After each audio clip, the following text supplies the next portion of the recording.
Folks, Black Star Network is here. Hold no punches. I'm real revolutionary right now. Support this man, Black Media. He makes sure that our stories are told. Thank you for being the voice of Black America, Roland. Stay black. I love y'all. All momentum we have now, we have to keep this going. The video looks phenomenal. See, there's a difference between Black Star Network and Black-owned media and something like CNN. You can't be Black-owned media and be scared. It's time to be smart. Bring your eyeballs home. You dig?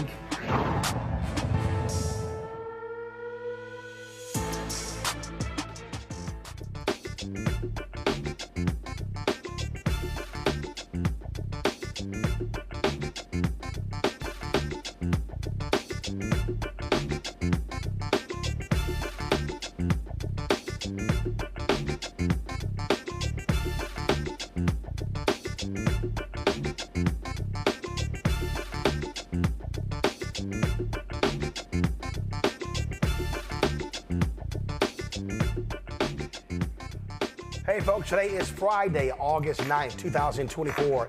Coming up on Roland Martin Unfiltered, streaming live on the Black Star Network. Former Chicago Mayor Lori Lightfoot's investigation into Dolton Mayor Tiffany Henyard's misuse of village funds. They released their preliminary findings that prove the village is more than $3.5 million in debt. One of Dolton's trustees is here to break down the numbers. A federal judge in Virginia threw out a lawsuit challenging Governor Glenn Youngkin's process for restoring voting rights for people convicted of a felony. The state's NAACP President will join me on the show. Former San Francisco Mayor Willie Brown says Donald Trump is, well, full of crap when it comes to their relationship, and said he was no way in hell he was in the helicopter with the Orange Man. Nashville's MeHarry's Medical College has received a $175 million gift from the Bloomberg Philanthropies. Actually, 4 HBCU medical schools have received a total of $600 million. MeHarry's president will join me on the show to discuss these gifts. Plus, in our Education Matters segment, Vintage Gibson, the U.S. Mint's first Black director, will talk about the educational opportunities the Mint is offering students. It's time to bring the funk. I'm Roland Martin Unfiltered on the Black Star Network. Let's go. He's got whatever the miss, he's on it. Whatever it is, he's got the scoop, the fact, the find. And when it breaks, he's right on time and it's rolling. Best believe he's knowing. Putting it down from sports to news to politics. With entertainment just for kicks, he's rolling. It's on go, roll, roll, y'all. It's rolling Martin, rolling with rolling now. He's funky, he's fresh, he's real, the best, you know he's rolling Martin now.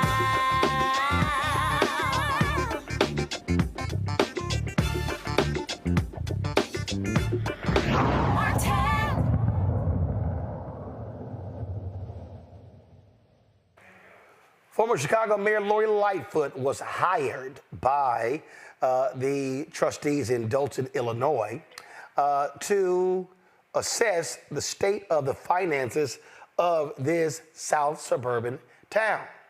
Well, she left the residents dumbfounded after revealing her findings of an investigation into Mayor Tiffany Henyard's alleged egregious misuse of funds. Dolton trustees hired Lightfoot as a special investigator to investigate the allegations against the mayor. On Thursday night, Lightfoot revealed to residents the extent of Henyard's alleged misuse.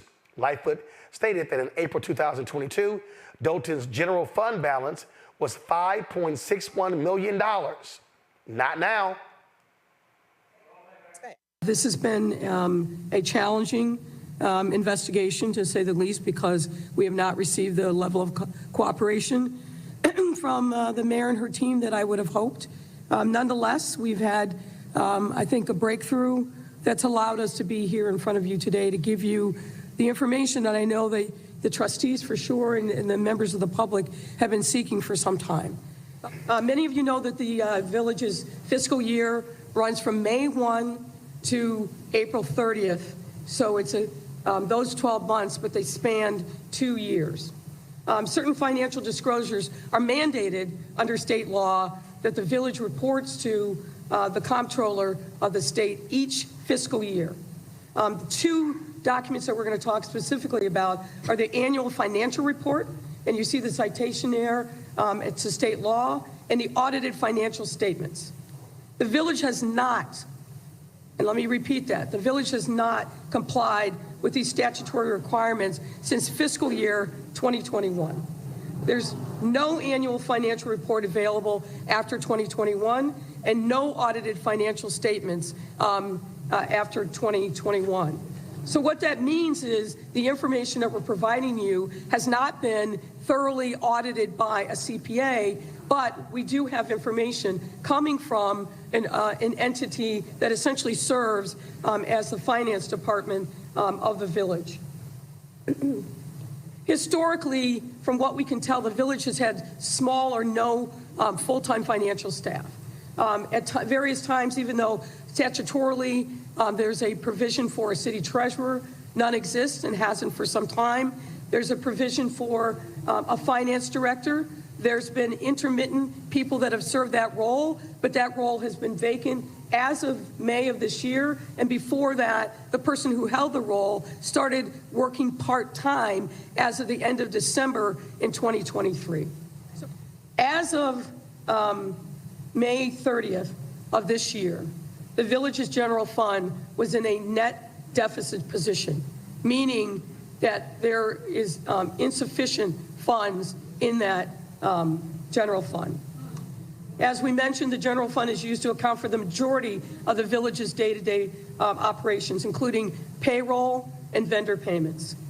The village's special revenue fund and debt service fund, however, are in a positive position, but each of those funds are restricted funds, meaning you cannot borrow from one to give to the other.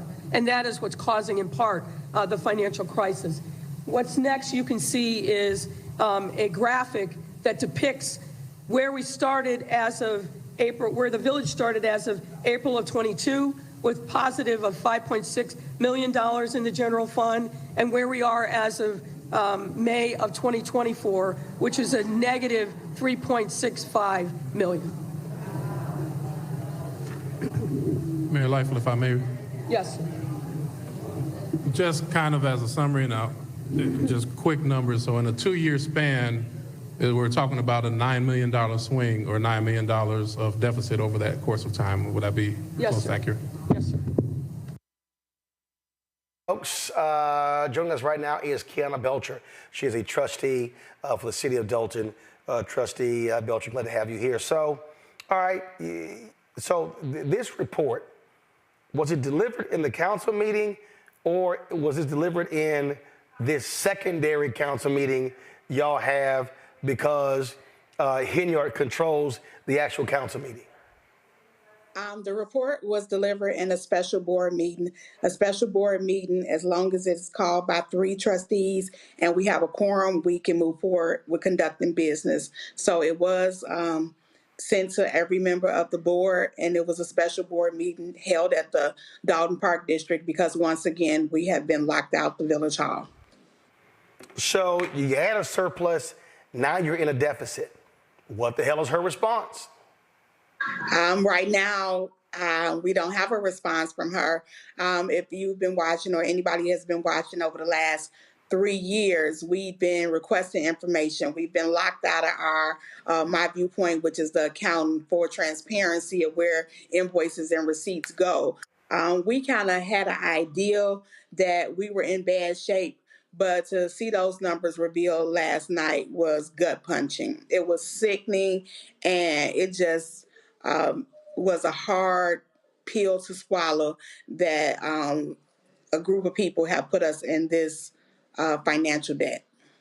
Say a group of people, when she was on this show, she claimed she knew nothing about this foundation.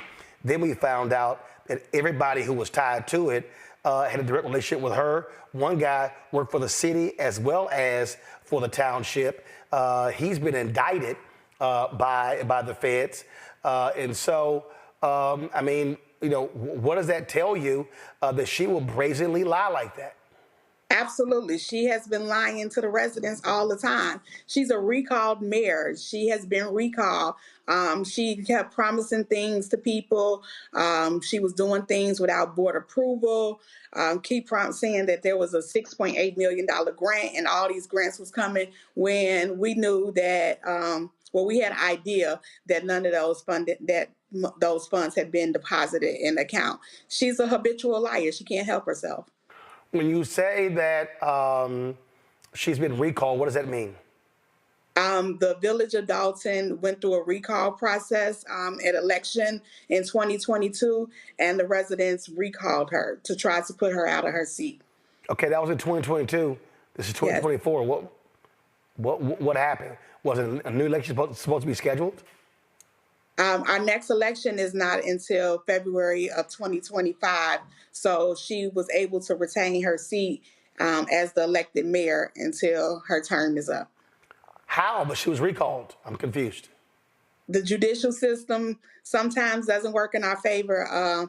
They said it was based on the technicality that you couldn't place a recall and the mechanism and recalling her at the same time, but it was obviously obvious that the citizens wanted her gone.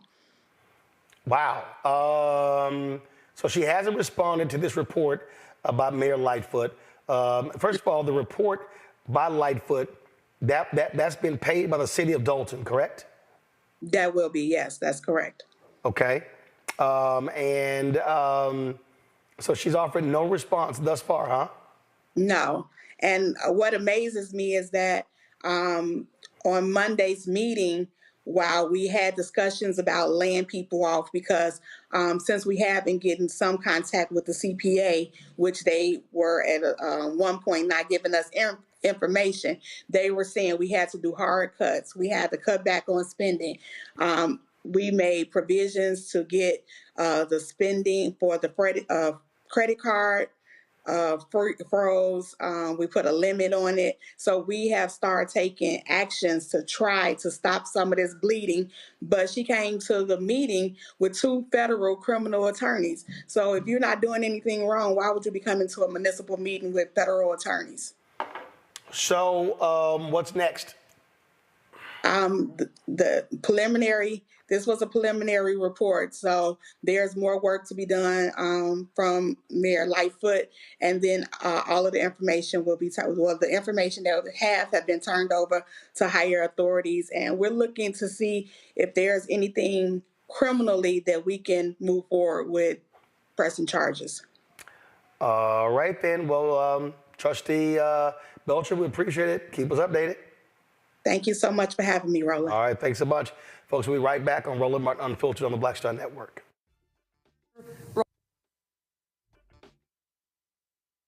Next on the Black Table with me, Greg Carr. It's a rare occasion when a course taught in high school becomes a topic of national conversation, let alone a burning controversy. But that's exactly what happened with Advanced Placement African American Studies, courtesy of a certain Southern governor who's taking offense. On our next show, we take you inside the classroom for an up-close look at the course through the eyes of the teachers that teach it, the students that are taking it, and the communities that surround them. And so many of the kids, we saw, the truth. And it just impacts those kids in such a big way. A master teacher roundtable on the next Black Table that you do not want to miss, right here on the Black Star Network. On the next A Balanced Life with me, Dr. Jackie, stressing over money. Record inflation is making it hard to not only balance our checkbooks, but to balance our emotions. The way the whole economy is set up really is to play with our emotions. A very special show coming up with America's Wealth Coach, Deborah Owens. And our all-star panel will share insight, advice, and tips on how to keep your head above water and balance your life. That's on next, A Balanced Life on Black Star Network. Hello, I'm Paula J. Parker. Truly proud on the Proud Family. I am Tommy Davidson. I play Oscar on Proud Family, Louder and Proud. Hi, I'm Jo Marie Payton, voice of Sugar Mama on Disney's Louder and Prouder, Disney Plus. And I'm with Roland Martin on Unfiltered.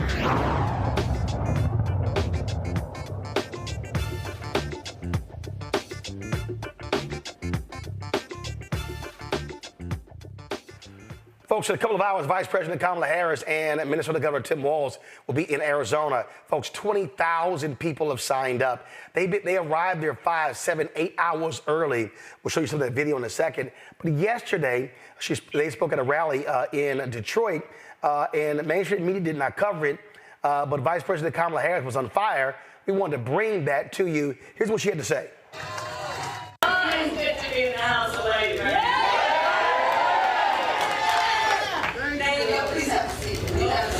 Okay, so let me just say, first of all, can we hear it again from Tim Walz?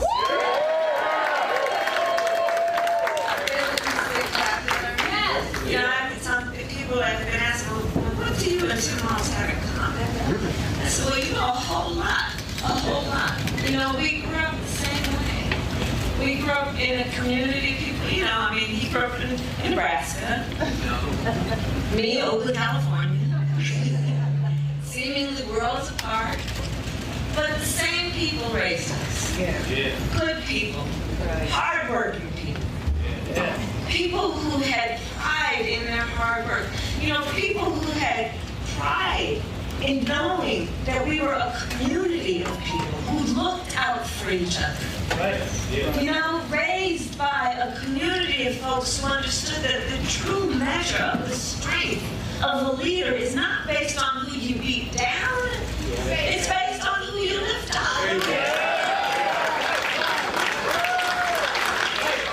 And you know, there's some perversion that's happened in our country in the last several years. When there's a suggestion that somehow strength is about making people feel small, making people feel alone. But isn't that the very opposite of what we know unions know to be strength? It's about the collective. It's about understanding no one should ever be made to fight alone. That we are all in this together. You know, I fought my entire career for unions and labor because I understand the concept and the noble concept behind collective bargaining. And here it is. Fairness. Fairness. It's about saying, hey, in a negotiation, don't we all believe the outcome should be fair? I mean, who could disagree with that? The outcome should be fair. It should be fair. But when you're talking about the individual and a big company, and you require not one individual to negotiate against a big company, how's that outcome going to be fair? So collective bargaining is about saying, let the collective come together around a common experience. Which at its core is about dignity and the dignity of labor. And then let the people come together to negotiate so you make the balance. And then the outcome will be fair. And isn't that what we're talking about in this here election? We're saying we just want fairness. We want dignity for all people. We want to recognize the right all people have to freedom and liberty to make choices, especially those that are about heart and home, and not have their government telling them what to do. Our campaign is about saying we trust the people. We see the people. We know the people. You know, one of the things I love about our country? We are a nation of people who believe in those ideals that were foundational to what made us so special as a nation. We believe in those ideals. And the Sisters and Brothers of Labor have always fought for those ideals. Always fought for those ideals. And we know we are a work in progress. We haven't yet quite reached all of those ideals, but we will die trying because we love our country and we believe. And that's what our campaign is about. We love our country. We believe in our country. We believe in each other. We believe in the collective. We're not falling for these folks who are trying to divide us, trying to separate us, trying to pull us apart. That's not where the strength lies. And there is that. And so I say to all the members of UAW, and Sean Fain as the first who I talked to about this, I am so deeply honored as a lifelong supporter of union labor for Tim and I to have the endorsement of UAW.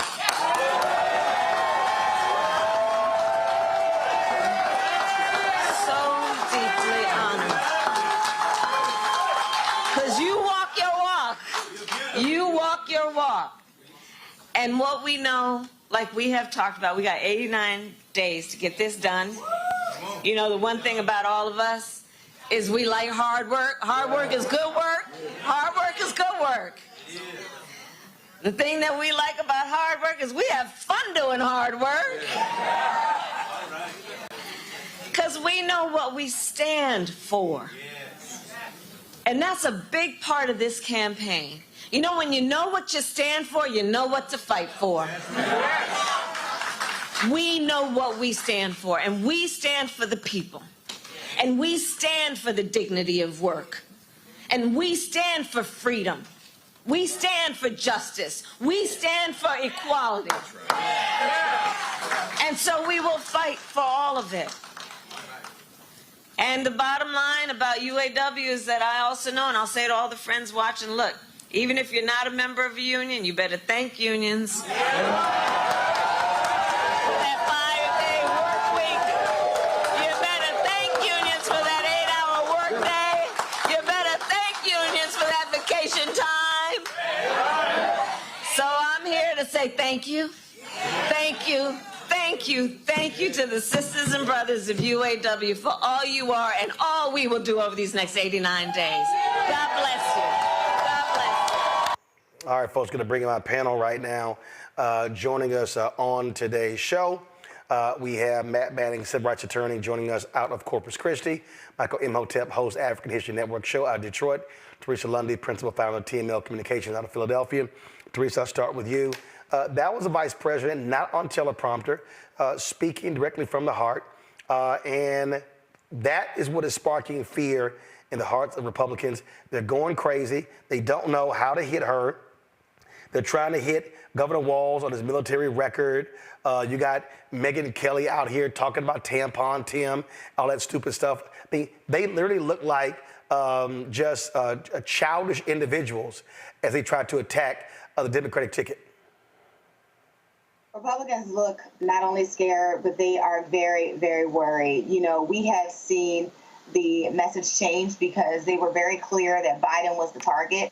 But when you have an African-American woman opening her mouth and telling the American people the truth of something they do know, right? So I think getting the support of the unions is something very special.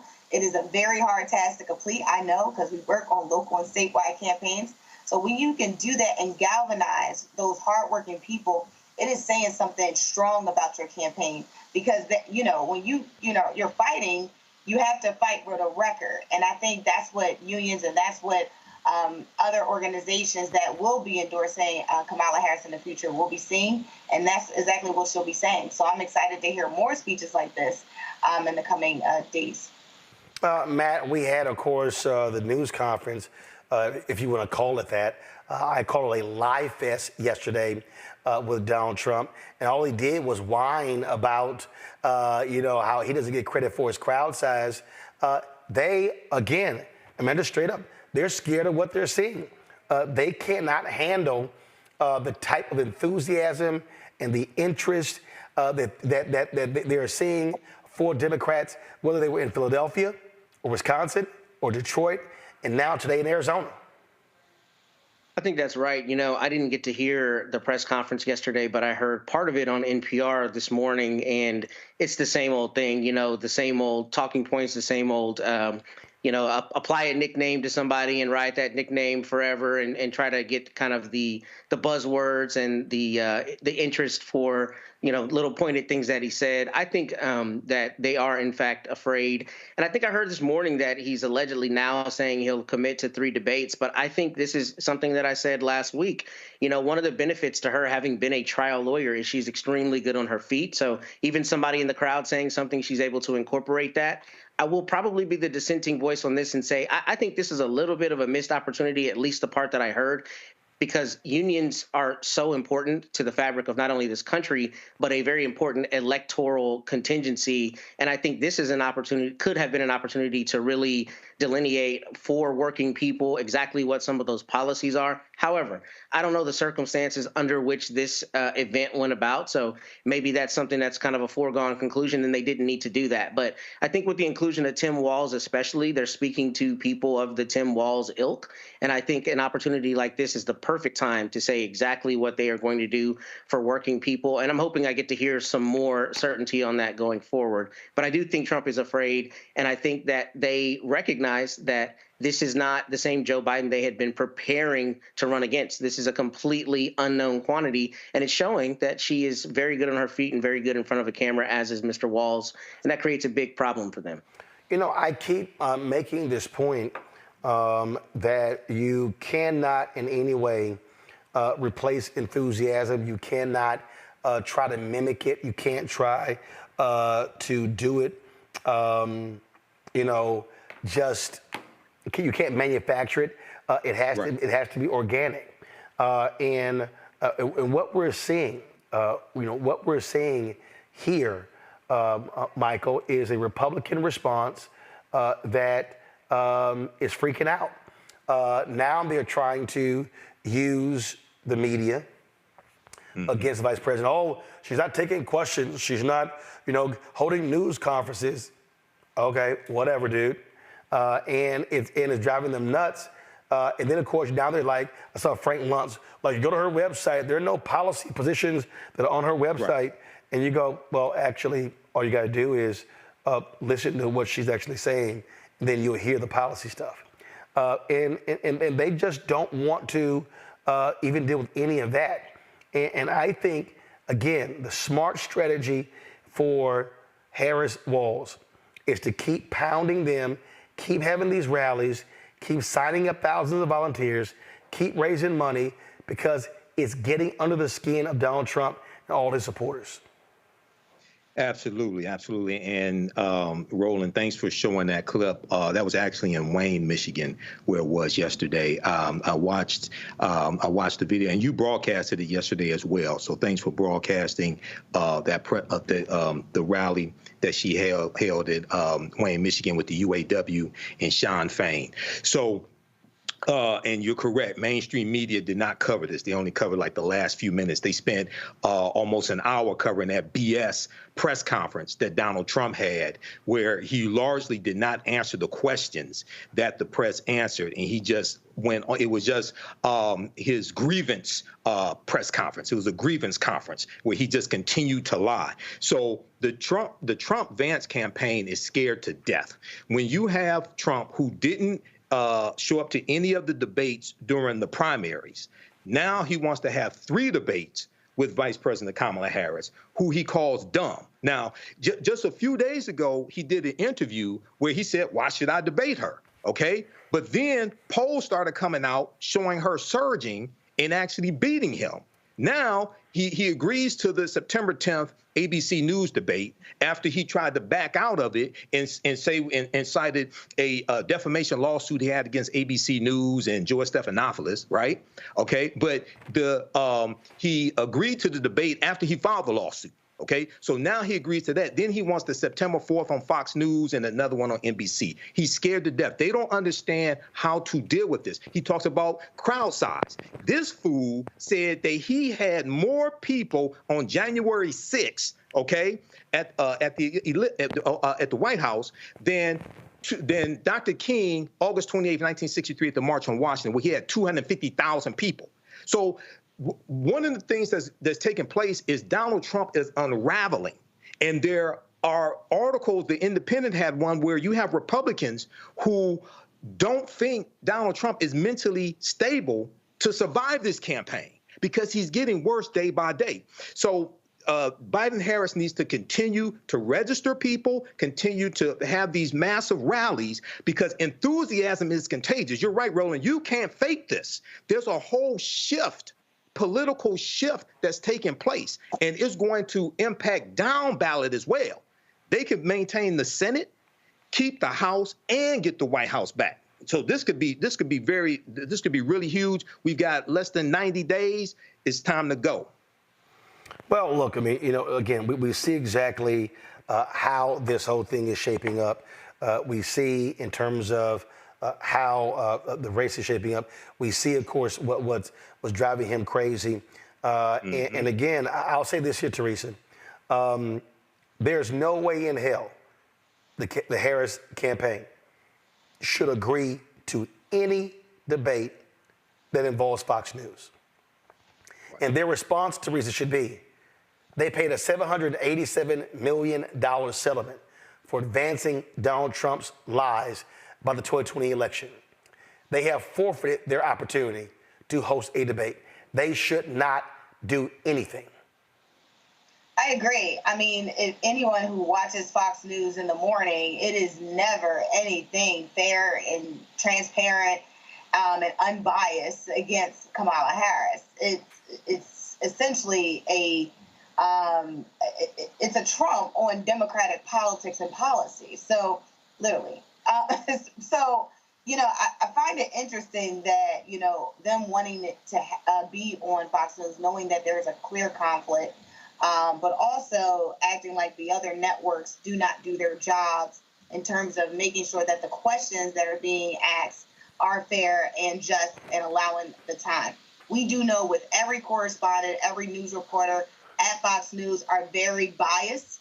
I'm not sure who they would actually get up to do the questioning, but we would know exactly what the type of conversation would be had. It would be loud, boisterous. The American people would not probably get the information that they need in order so we can figure out who to vote for. So, yeah, I think having it on Fox News or any other conservative network that literally does not do, comparable reporting to these other stations is totally irrelevant. Yeah, so I mean, look, they have forfeited that particular right, and so as the campaign has said, hey, we'll be at ABC September 10th.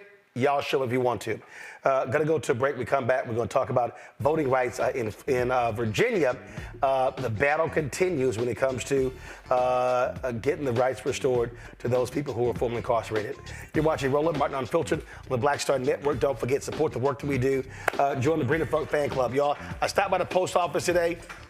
Literally, I told y'all, these are the folks who have actually sent us their checks and money orders, and so I got to go through all of this here.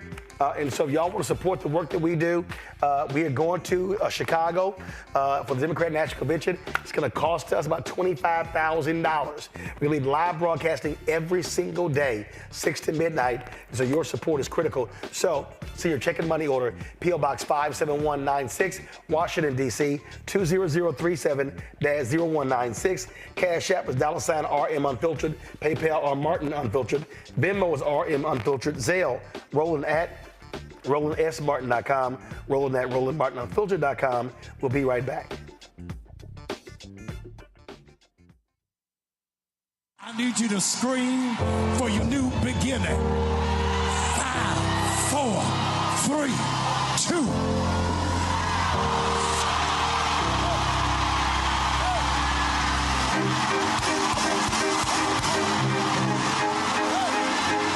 I need you to shout for it.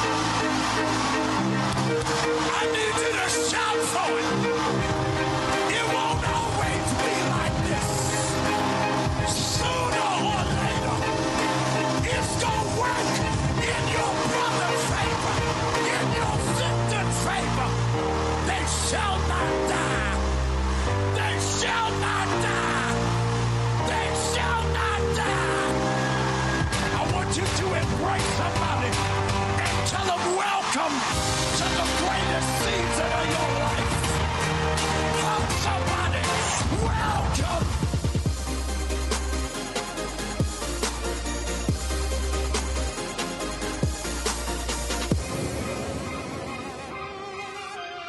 Next, A Balanced Life with me, Dr. Jackie. Stressing over money? Record inflation is making it hard to not only balance our checkbooks, but to balance our emotions. The way the whole economy is set up really is to play with our emotions. A very special show coming up with America's Wealth Coach, Deborah Owens.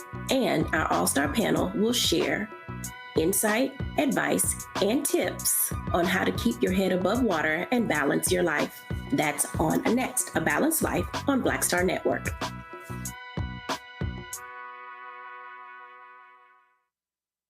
Hey, it's John Murray, the executive producer of the new Sherry Shepherd Talk Show. You're watching Roland Martin Unfiltered.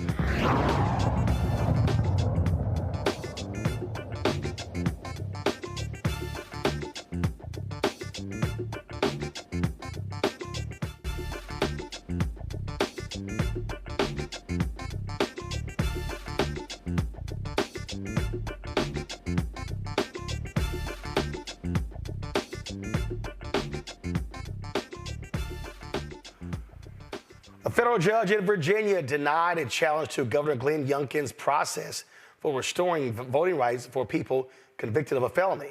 The original lawsuit challenged whether Youngkin violated George Hawkins' First Amendment rights. Hawkins is a felon who has been twice denied the restoration of his rights.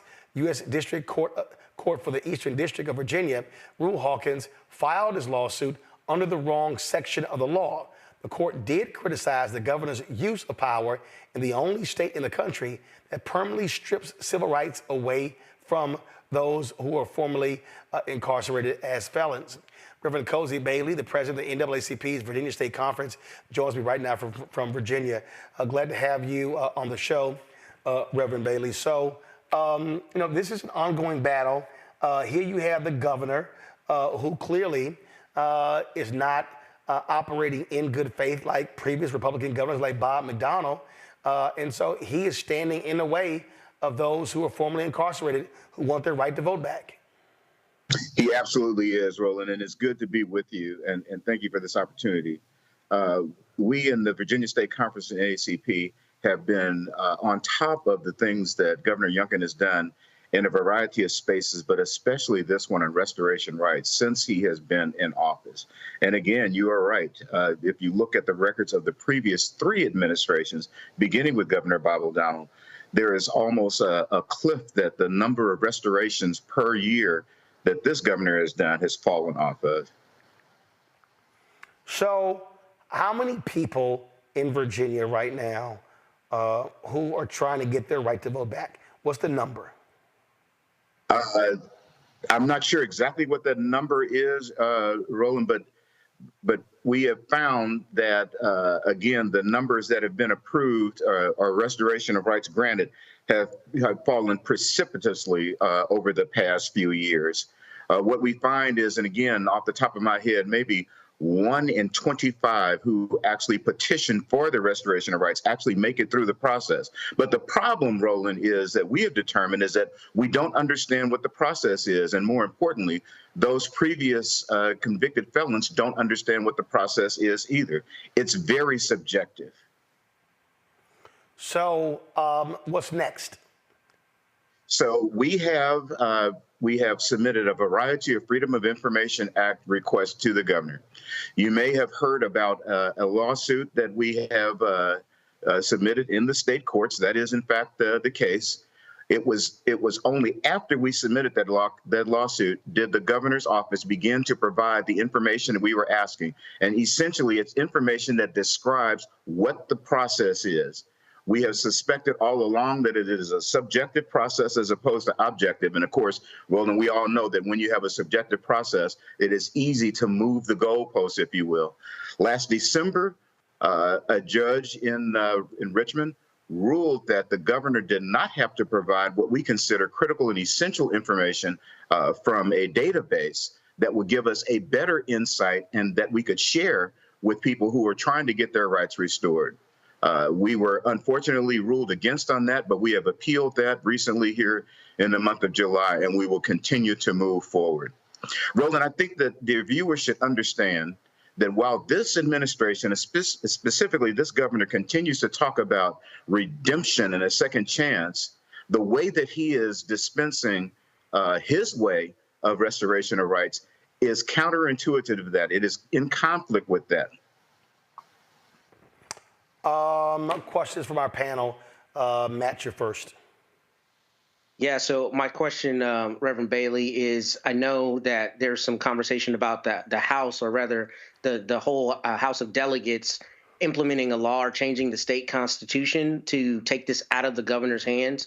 How much traction does that have in the House of Delegates? Because that, to me, seems to be the way to fix this. This is a structural problem with giving the governor too much autonomy to decide whether or not to return those rights. So how are those conversations going? So that's a parallel effort that's taking place. It has been slow traction over the past couple of years because those who agree that a change needs to take place in the Constitution have not been in the majority until this past year. But of course, the governor himself is his thinking is counter to that. And, I'm glad you bring that up. It's not only the House of Delegates, but the whole General Assembly, the Senate also, who has to agree on that. Your viewers should know, Roland, that we probably would not have the Speaker of the House, the Honorable Delegate Don Scott, as Speaker if this governor were in office when Don presented his case to have his rights restored. His story is incredible about how an early in life mistake led him to be a convicted felon. But it was under Governor O'Donnell that he submitted a request to have his rights restored. His rights were restored. He went on to pass the bar and now is serving with distinction as the Speaker of the House of Delegates in the Commonwealth of Virginia, the first African-American ever to do that. Teresa. Thank you so much for taking up this case. What has the approach been to some of the other organizations, not only locally, but nationally, to this issue? Because I'm thinking like for other states that may, be thinking about this is something that they desire to do, how do we put a stop to it here?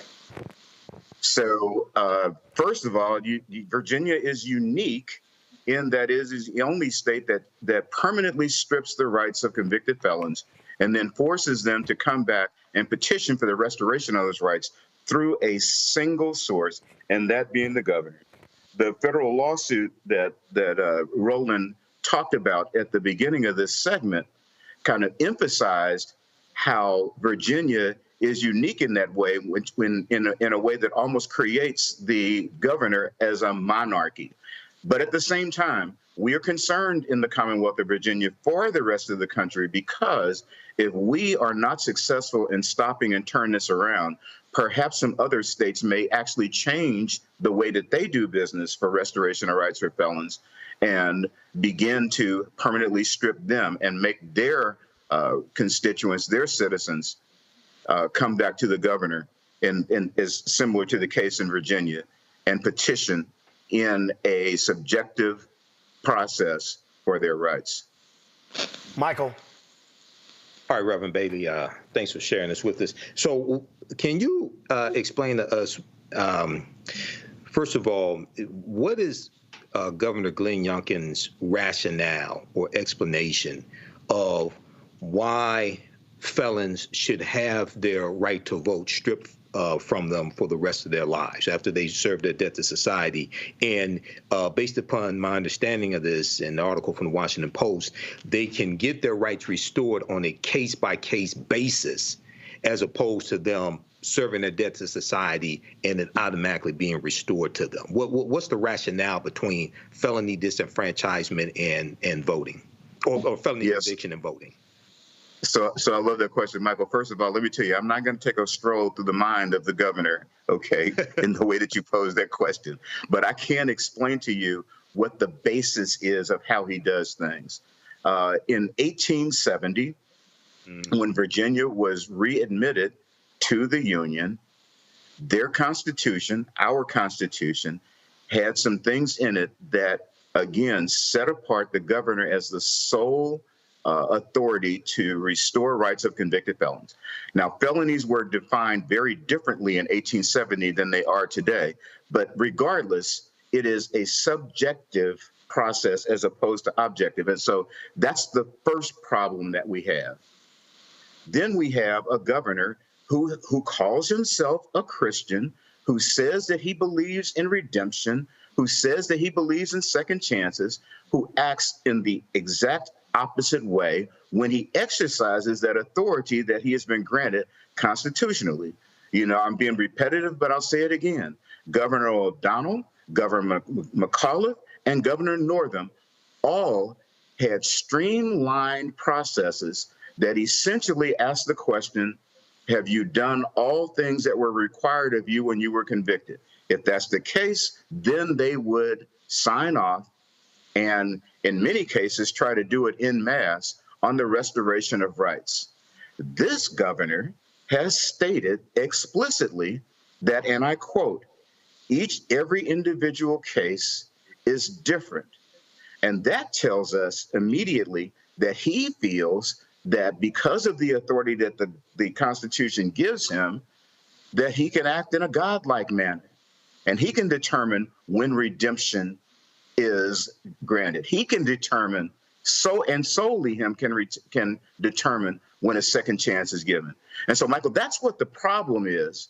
The problem is that we don't have a defined process that people can go to and use as a checklist to determine whether or not they are eligible to be re-enfranchised, to exercise the precious franchise of being able to vote, and other citizenship type of rights as well.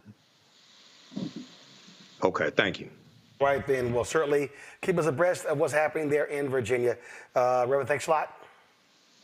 Thank you, Roland. Appreciate the opportunity. All right, going to go to a break. We'll be right back. Roland Martin, Unfiltered, the Black Star Network. We're going to show you what's happening in Arizona. Listen, Vice President, the rally doesn't start for 2 hours. They have been lining up for 8 hours in the 105-degree heat. Man, a lot of excitement in Arizona. Back in a moment.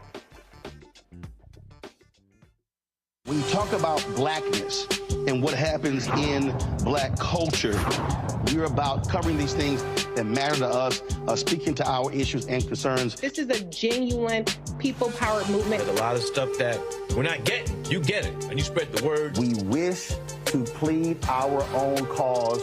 Too long have others spoken for us. We cannot tell our own story if we can't pay for it. This is about covering us. Invest in black-owned media. Your dollars matter.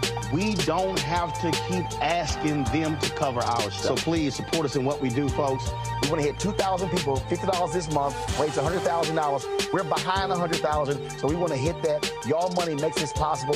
Checks and money orders go to P.O. Box 57196, Washington, D.C. 20037-0196. The Cash App is $RM Unfiltered. PayPal is R Martin Unfiltered. Venmo is RM Unfiltered. Zelle is Roland at RolandSMartin.com. I am Tommy Davidson. I play Oscar on Proud Family, Louder and Prouder. Right now, I'm rolling with Roland Martin, unfiltered, uncut, unplugged, and undamn believable. You hear me?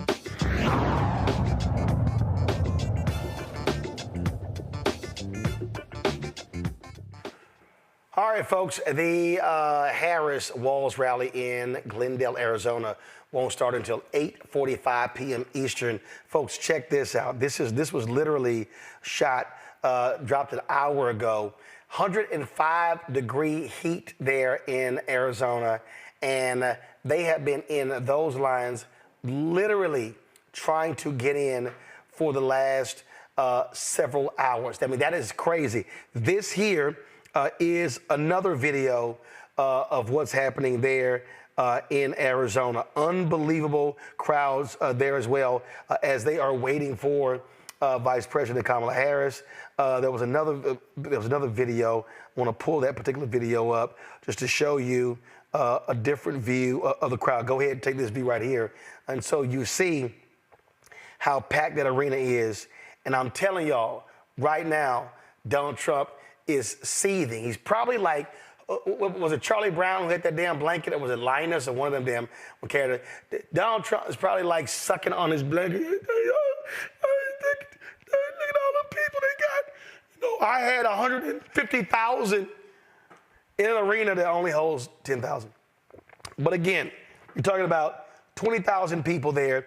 There were 50,000 RSVPs when they were actually in Detroit. There were 15,000 that actually was at the airport hangar. So just crazy numbers. And here's one thing that's real interesting. I discussed this yesterday, and I just want to get my thoughts about our panel on this point here. All these media people are falling for the right-wing deal. Oh, my God, she should be doing sit-down interviews. She should be discussing her policy positions. And I'm like, why? Because the reality is, if you are running a successful campaign, I'm going to say it like if you're a sports team. If I'm running my offense and you can't stop me, why in the hell am I going to change my game plan? That's the dumbest thing in the world. Teresa, they should be doing exactly what they are doing. It's only smart politics in terms of what they're doing. In fact, I'm going to play, even Shannon Bream of Fox News, I'm going to pull it up in a second, agrees with that. She's like, why would you change? Why would you do something else? I mean, it makes no sense whatsoever. They are running a very smart campaign.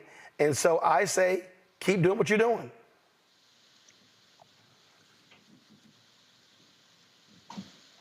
Teresa?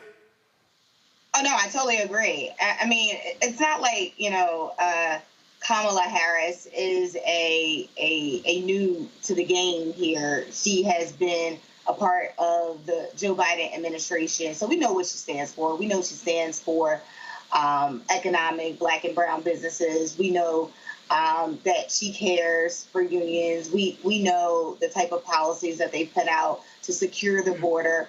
We know what she stands for. And when she's doing these rallies, honestly, that is some of the policy positions that is going out there that people are hearing, and they're still loving who the vice president was. But I don't think a 60-minute or a 30-minute sit-down interview with one correspondent that is asking questions that literally they can Google and find is really going to change the thought process in those watching that one segment. What the Republicans are hoping is that she'll fumble. They're hoping that she'll frill up during a debate or a conversation, and it's just not happening. Yep. Because when we saw it right after the State of the Union speech, she was strong, she was powerful, and she was ready. She was ready to take the position, but she also stood in place. And I think someone with her background, someone with her tenacity and the campaign strategy knows exactly what the American people need. It's again, she's not new to this, but it's now time for her to just speak up, and I think she's doing it very well. And I love that what she's doing is driving those yahoos at the 5 on Fox News absolutely crazy. This was a conversation a little bit earlier. Watch this.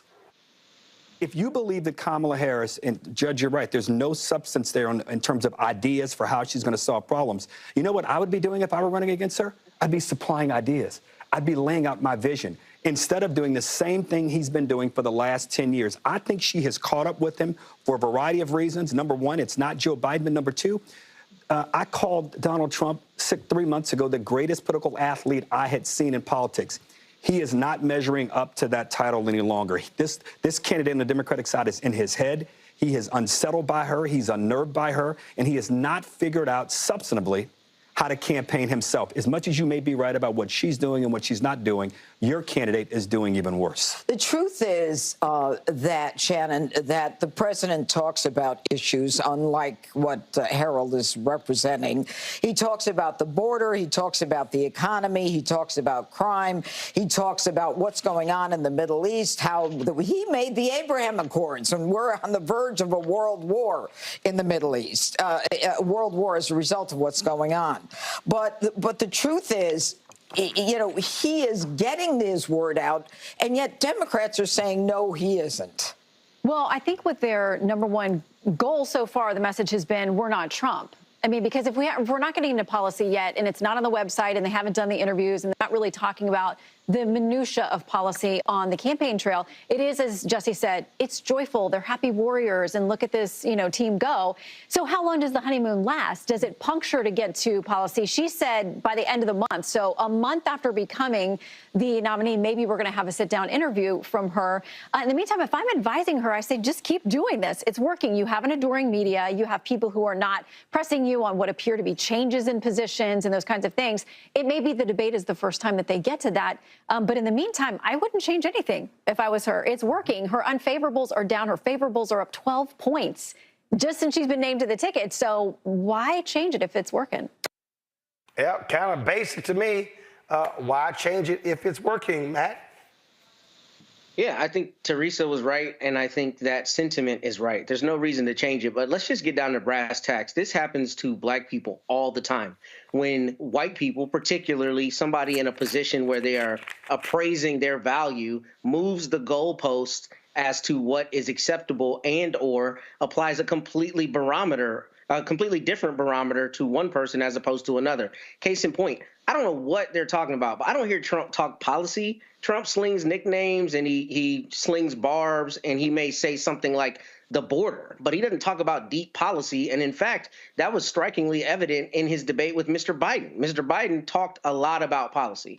Whether you liked the performance and the tenacity of his performance is a different question. But the substance, there's no question. Trump does not talk policy deeply. What he does is draw a contrast by saying those horrible people over there are going to do this horrible thing to you or are already doing it. That is the extent of the policy. So one, it's intellectually dishonest to act as though she is not doing something that Mr. Trump is doing. Moreover, I think her campaign is right to leverage this enthusiasm, but also control the narrative. That's what this comes down to. They want to be, just like Teresa said, they want to put her in a position where she fumbles or there's some faux pas or she says the wrong thing, and they want to say, see, we caught her, she's not competent. But she doesn't have to do that. She's already surging. There's already so much enthusiasm, and they're leveraging it the right way. And it really is just a bunk critique to try to say she needs to sit down with some reporter. That's garbage. And Trump is not talking policy, so let's just be honest about the fact that he isn't talking policy and not hold her to a standard that we don't hold him to.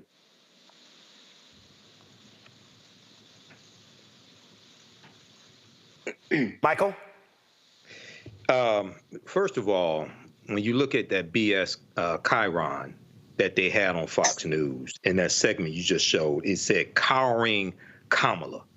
Kamala Harris is not cowering to anybody. She's not backing down from anybody, okay? She was the first one to agree to the September 10th debate. Donald Trump was the one trying to get out of it. I'm still waiting on Donald Trump to do a one-on-one interview with ABC News, even though he had a lawsuit against them. If they offer, if he thought he could get away with lying like he does on Fox News, he would take that interview. I'm still waiting on him to do one with Lester Holt on NBC News, a one-on-one interview. Because we know George Stephanopoulos pushed back on Joe Biden in the one-on-one interview. And George Stephanopoulos said they offered a one-on-one interview to Donald Trump and he declined.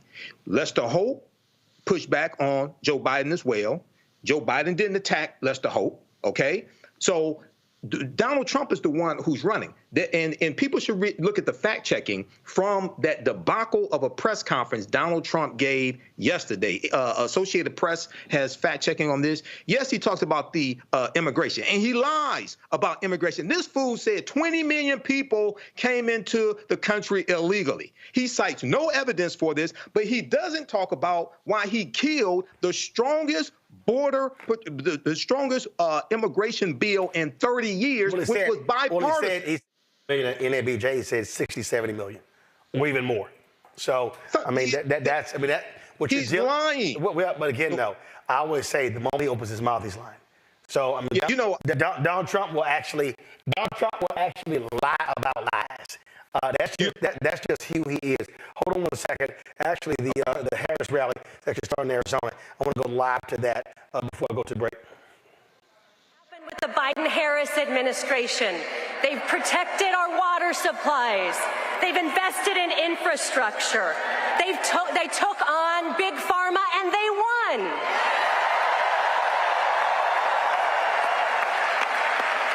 In Phoenix, it's meant thousands of good-paying construction jobs and jobs in semiconductors.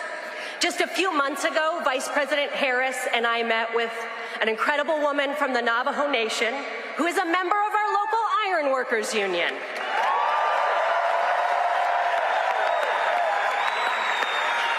Because of her union, she was able to learn a trade. And because of the Biden-Harris CHIPS Act, co-authored by our own Senator Kelly, she's been able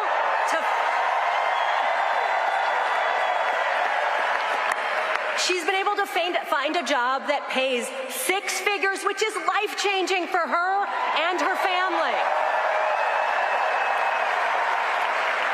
She's earning the most she's ever earned in her life. It's so inspiring, and we can have more of that. That's the future I want, where every American can achieve the American dream, not just those who started at the top, where combating climate change is a real and urgent priority.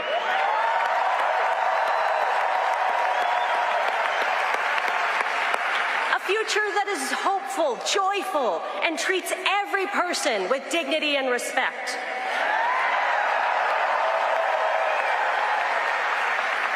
The future we will have with the Harris-Walz administration. It's more than just the good vibes we are feeling today. It will be the most pro-worker, pro-family, pro-freedom administration in our history.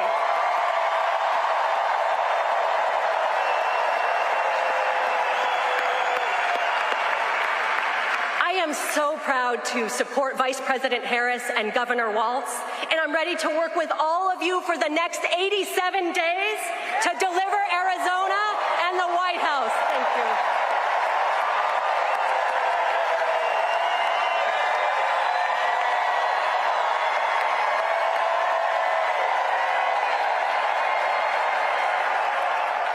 And now, please welcome United States Representative Greg. We're going to come back to that rally there after we take this break. Coming up next, we'll talk with the president of MeHarry's about the huge gift that they have received from the Bloomberg Foundation. You're watching Roland Martin Unfiltered on the Black Star Network. Coming soon to the Black Star Network. I still have my NFL contract in my house, having a case. It's 4 of them, for my 4-year contract. I got a $600,000 signing bonus. My base salary for that first year was $150,000. Matter of fact, $150,000. $150,000. That's what I made, $150,000. Now think about it. My signing bonus was a forgivable loan, supposedly. When I got traded to the Colts, they made me pay back my signing bonus to them. I had to give them their $600,000 back. Wow. Yeah, I was so pissed. Because, I try to be a man of my word. I'm like, you, I'll give you your money back. Even though I know I earned that money, I gave them their money back. I gave them $600,000 back. But yet, I was this malcontent. I was a bad guy. I'm about the money. It wasn't about the money. It was about doing right. Because I looked at, because you look at contract. Look at John Elway. John Elway was making $1 million, $800,000. I was making $150,000. I was doing everything. And I'm like, but yet I was, I got so many letters, so I just play for free and all that kind of stuff. You don't forget that kind of stuff. Right. That stuff is hurtful.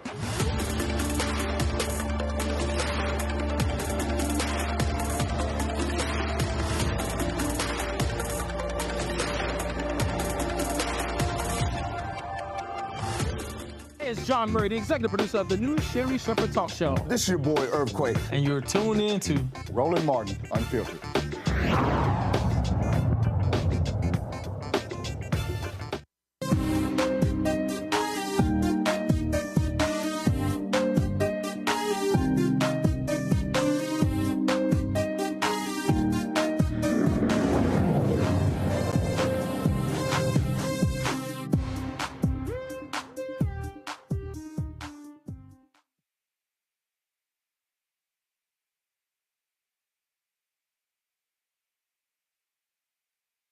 Folks, in 2022, 6% of all U.S. physicians were African American. But are you aware that with African Americans representing 13% of the population, that more than half of black physicians graduate from 4 HBCU medical schools? That's why Bloomberg Philanthropies committed $600 million to the endowments of those 4 schools. The gifts are among the largest private donations to any historically black college or university in history, with $175 million going to Howard University College of Medicine, MeHarry Medical College, Morehouse School of Medicine, Charles Drew University of Medicine and Science. They will get $75 million. Xavier University, Louisiana, which is opening a new medical school, will also receive a $5 million grant. MeHarry's president and CEO, Dr. James Hildreth, joins us right now. Doc, glad to have you on Roland Martin Unfiltered. This obviously is quite significant. How did this happen? How did this come about? So, Roland, thank you for having me, first of all. And obviously, we're really excited about this. So 4 years ago, Bloomberg Philanthropies gave the 4 schools $100,000, $100 million to reduce the debt of our medical students. And building on that gift, they wanted to do something further to make sure that we could sustain our ability to train black physicians. And so they came up with the idea of adding to our endowments to give us long-term sustainability in our important mission. And that's basically what this is a gift to make sure we can sustain and maintain our mission, which I think is critical for the health of America. A lot of people don't really understand how endowments work, how university finances work. And the reality is when you look at HBCUs, lag far behind these predominantly white institutions. And so with this gift, what does it do? How do you use the gift to maintain your long-term vision?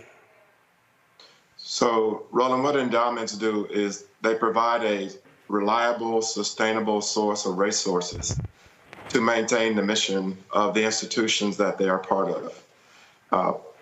In financially hard times, for example, when it's hard to keep your doors open, endowments allow resources to make sure you can sustain your staff, invest in your programs. And that's why the organization with these large endowments are continually creating new programs.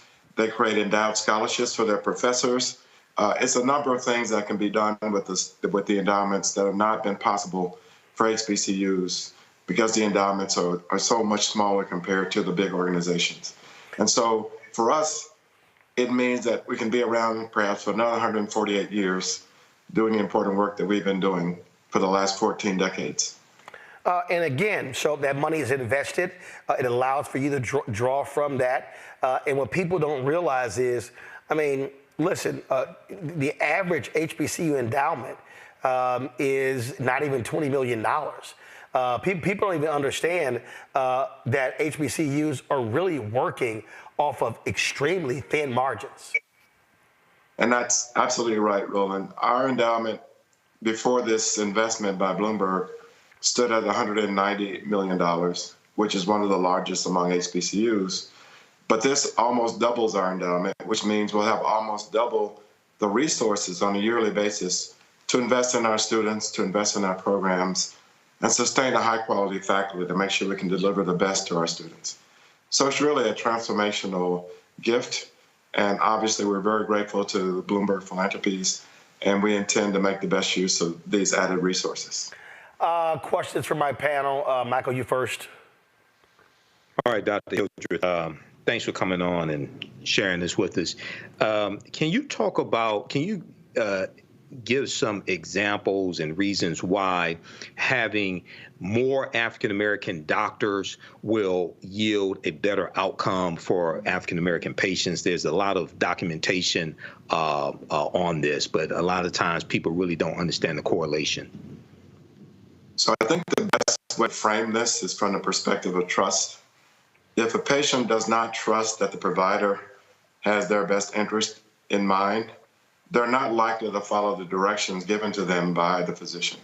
They might not even fill the prescriptions that have been written for them if they don't trust the physician.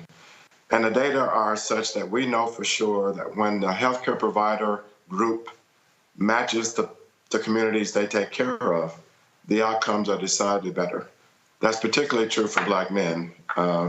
When Black men are seeing Black male physicians, the outcomes are really, really good. And there's a study to show that even if there's a few Black physicians in a community that has predominantly a white healthcare workforce, that results in better overall outcomes for the whole community. In other words, we have compelling evidence that's indisputable that Black physicians result in better health for Black communities all over the country. All right, thank you. Teresa? Yes, doctor. Thank you so much for joining us for such exciting news. I think my question is more so to some of the responses that you've been getting. I think one of the things that Michael Bloomberg had mentioned was, there's likely some prejudice within it of the reason why you haven't been giving the funding.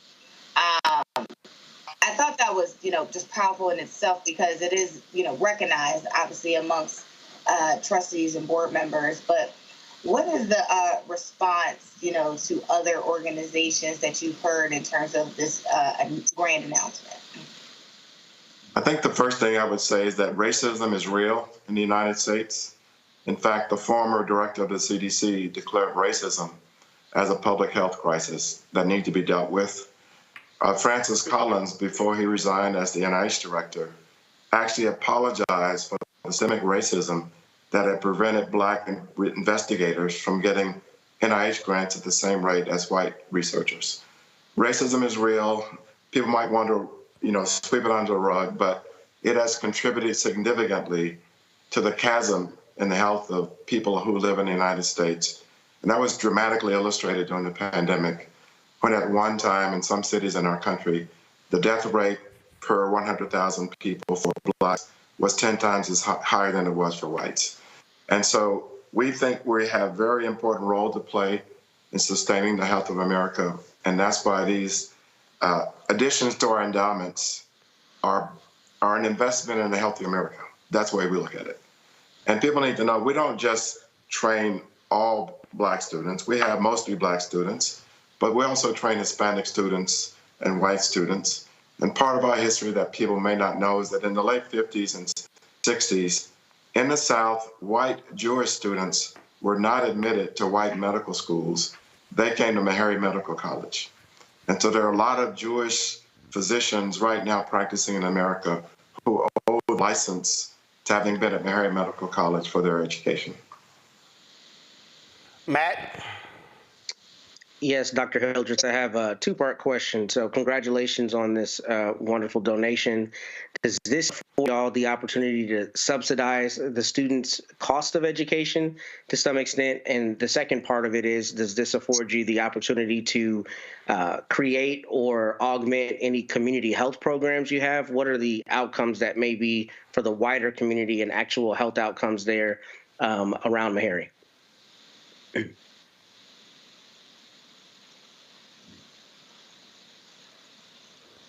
I think Doc's signal is frozen. Let's see if we can just get him back so we can answer Matt's question. So y'all just let me know. We're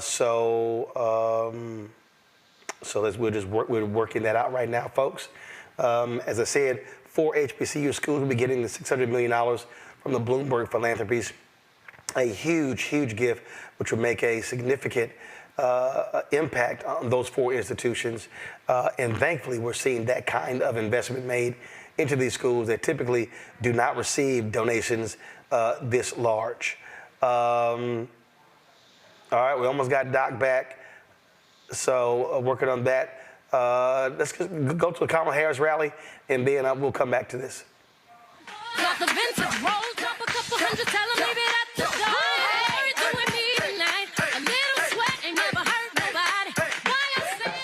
Looks like we got Doc back. Matt, ask your question again, and then we'll get an answer. Yeah, sure, no problem. Dr. Hildreth, congratulations on the donation. My question was two-part. First, does this money afford you the opportunity to subsidize the students' education? And secondly, does it allow you to augment or create any community health programs you may have there around MeHarry? So thank you for the question. MeHarry's been connected to community in very significant ways for a long, long time. We have both a medical and a dental van that goes to communities to offer free clinical services. Twice a year, we have hundreds of people come to the campus to get free oral health services, extractions, cleaning, et cetera. And this endowment will provide some extra resources, we believe, to make sure that we can sustain those programs and expand them. The other thing it does, which I believe is important, it will allow us to reduce the cost of attendance of our students to attend medical school, which exceeds $115,000 per year. And for most of our students, 80 to 90% of those funds are borrowed. All right then. Well, Doc, congratulations. This is huge, huge. And actually, I was on your campus a few months ago when I was in Nashville, which is my first time. It's my first time being there. So I told the folks there, I said, they got to send me some MeHarry's swag so I can wear it on the show. Because I only wear HBCU gear places I've been to. Everybody don't get a good shout out. So once it comes in, I'll be sure to rock it on the show. I promise you'll get it. All right, I appreciate it. And again, great job with this donation, and keep up the great work. Thank you so much. All right, thank you very much. All right, folks, going to a break. We'll be right back. Roland Martin Unfiltered, the Black Star Network, as we await for Vice President Kamala Harris and Minnesota Governor Tim Walz to begin speaking in Glendale, Arizona. Back in a moment.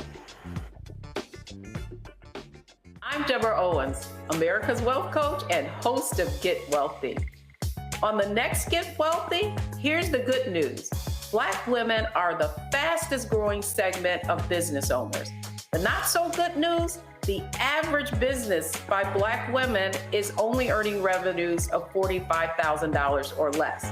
On the next Get Wealthy, you're going to hear from a woman who went from her kitchen table to cap tables, growing her business to over $1 million. You should start a business because your product is needed in the world, not because you hate the person that you work with. If you hate your job and you hate your manager, go find a new job, a place that makes you feel comfortable. And I say that because starting a business is truly a labor of love and service. If you want to learn how to do it, right here on the next Get Wealthy, only on Black Star Network. Carl Payne pretended to be Roland Martin. Holla! You ain't got to wear black and gold every damn place, okay? Ooh, I'm an alpha, yay. All right, you're 58 years old. It's over. And you are now watching Roland Martin Unfiltered. Uncut, unplugged, and undamn believable.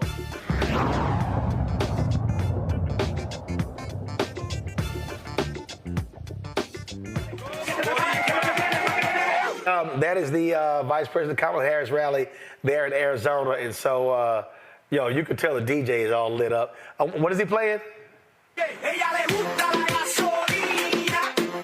Oh, yeah. So they got him fired up there in Arizona. They're waiting to hear Vice President Kamala Harris and Minnesota Governor Tim Walz. We go live there when the speakers come on back.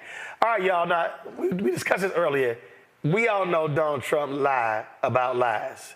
Like, literally, the boy lips start moving, his ass lying. But did y'all hear what this dumbass said yesterday about former San Francisco Mayor Willie Brown? Listen to this lying fool. I know Willie Brown very well. In fact, I went down in a helicopter with him. We thought maybe this is the end. We were in a helicopter going to a certain location together, and there was an emergency landing. This was not a pleasant landing, and Willie was... He was a little concerned. So I know him pretty well. I mean, I haven't seen him in years. But he told me terrible things about her. But this is what you're telling me anyway, I guess. But he had a big part in what happened with Kamala. But I don't know, maybe he's changed his tune, but he was not a fan of hers very much at that point. Really? Well, San Francisco media caught up with Willie Brown. And he was like, that's bullshit. Donald Trump is talking about you today. That's what I heard. I heard that he was doing what Donald does best. Which is? His creativity fictional. He's implying that you had negative things to say, maybe even locker room talk. Why would he say that? Well, first and foremost, I could not envision thinking of Kamala Harris in any negative way. She was a good friend, long time ago. Absolutely beautiful woman, smart as all hell, very successful, electorally speaking. I was a part of every campaign that she's ever been involved in, supported her religiously, and will still do so. And I am just looking forward for the next 89 days. I just can't wait to get her in as president. Is it just me, Teresa, or yesterday there was no pushback on any of those lies? Not a single reporter said, when he said, there were 1 million people at the March in Washington. No, there wasn't.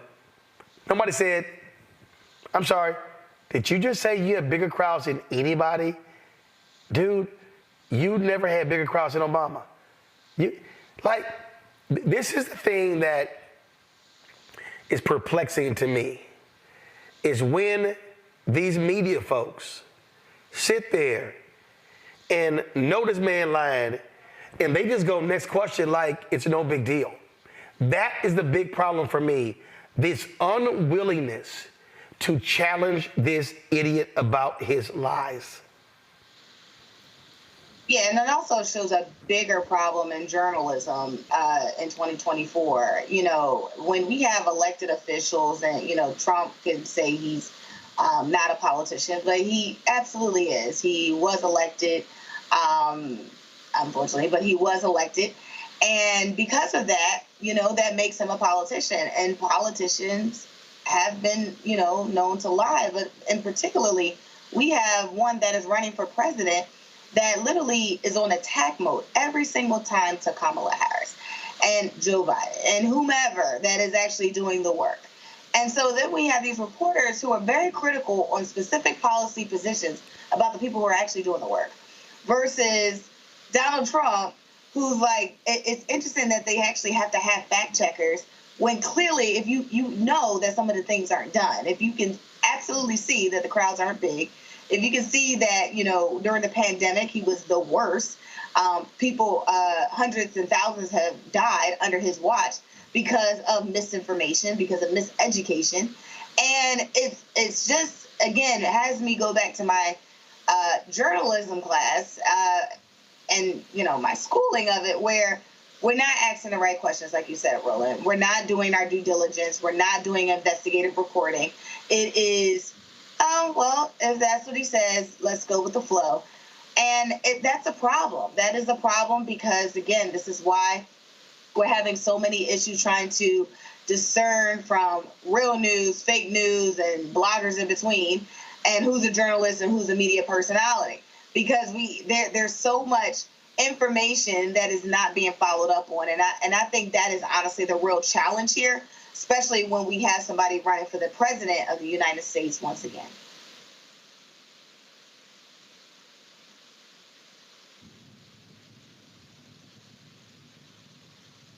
This is not a challenge to me, Michael. It's not. Either you're telling the truth or you're lying. And if a man lies and nobody follows up with the truth, they are aiding and abetting the lie. Absolutely. So last night on MSNBC, Lawrence O'Donnell's show, he called out the media for not broadcasting Vice President Kamala Harris' campaign rally in Wayne, Michigan. Yeah, which we called them out on the show last night. Yep. You called him out last night. So he played the entire campaign rally yesterday, her speech. He played that on this show. You called out the media, and he did as well on the press conference yesterday, and them not pushing back on Donald Trump's lies. And this is one of the fundamental problems with the mainstream media. Many of these quote unquote journalists are not equipped to deal with a pathological liar like Donald Trump. No, they are. Lies about No. They are. No. So that's a mistake. They are. They are choosing not to. Well, that goes to integrity if they choose not to. And part of journalism is having integrity. So there's a fundamental problem there. And when you look at the fact checking of these lies that he told yesterday, for mainstream media to be there and not challenge him on those is problematic. And I think Donald Trump really missed his calling as a science fiction writer, because with these whoppers of lies that he just makes up, lying about Willie Brown. Now, probably a lot of the media there yesterday didn't know who the hell Willie Brown was, former mayor of San Francisco. But he lied about Willie Brown. If they didn't know who he was, they should not call themselves political reporters. I agree with that, Roland. I know who Willie Brown is. I'm glad local media caught up with them. I read the article from the Los Angeles Times about the interview with Willie Brown, and he said, all this stuff is false. And now what Trump is trying to do, he's trying to use a black face to do an underhanded attack on Kamala Harris. That's what he was really trying to do yesterday. Well, but he will listen. He will do that any day of the week, and he will just make up lies, and he'll be like, okay, all right. So, here's the thing for Matt. Not one question about this $10 million that allegedly came from Egypt to his campaign. Mm-hmm. Not one question about President 2025. These people who will cover him, they are trash. I'm telling you right now, these folks, they love the Trump shit show. They love the crazy. They thought Biden was too boring. And so they love the mayhem. And so, frankly, I think a lot of these media people would love to see him back in, because they know it's going to be nutcase journalism every day. I think that's exactly right. And I think Teresa said it perfectly earlier. I mean, I think they have essentially a duty to let the American people know the truth of things, because this is somebody running for president. This isn't somebody running for a local position. This isn't somebody who's not seeking the highest office in the land and, frankly, the most powerful individual position in the entire world. I think they've got a duty to ensure that true information is what's being disseminated and that he's being called out on false information. And, this is the kind of thing that is particularly strange, because a lot of the lies and the misstatements that we hear from Mr. Trump are misstatements, whether he's inflating something numerically, saying he had way more people or whatever, right? But this is a thing, like, you're lying about being in a helicopter with somebody you were never in a helicopter with, an easily verifiable thing. I was with Willie Brown. No, you weren't. I never done business with you, and I wasn't on that helicopter.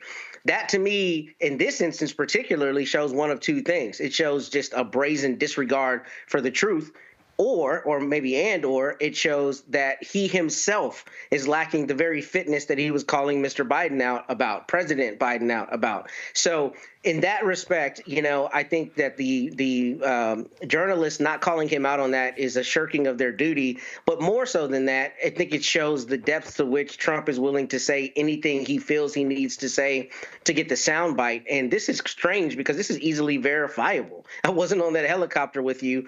And if you're not lying, then you're mistaking me with somebody who's completely different, i.e. Governor Jerry Brown. And if you're mistaking those two people, perhaps you don't need to be in the White House. You think? In the same media, folks, if Biden made a mistake, Biden forgot. He mispronounced the name. He mixed somebody up. Did you see any of those stories? You have not seen the New York Times do cognitive decline stories on Donald Trump. Nope. Don't see it. Ain't gonna see it. I'm telling y'all right now, this is why these mainstream media people are a joke, because they want in on the crazy show that he presents. It is simple as that. Let me go to a quick break. We come back. We'll be right here on Roland Martin Unfiltered on Black Star Network. Don't forget, support us in what we do. Join the Bring the Funk fan club. All these folks, all of this, yep, I got to open up every single one of them. All of this are folks who've sent in their checks and money orders to join our Bring the Funk fan club. They do not believe in the digital stuff. I get it, because guess what? It all cash is the same. So I appreciate all of y'all supporting what we do right here. Don't forget, your contributions make it possible. Our goal is simple. Every year, 20,000 fans contributing on average $50 each, $4.19 a month, 13 cents a day.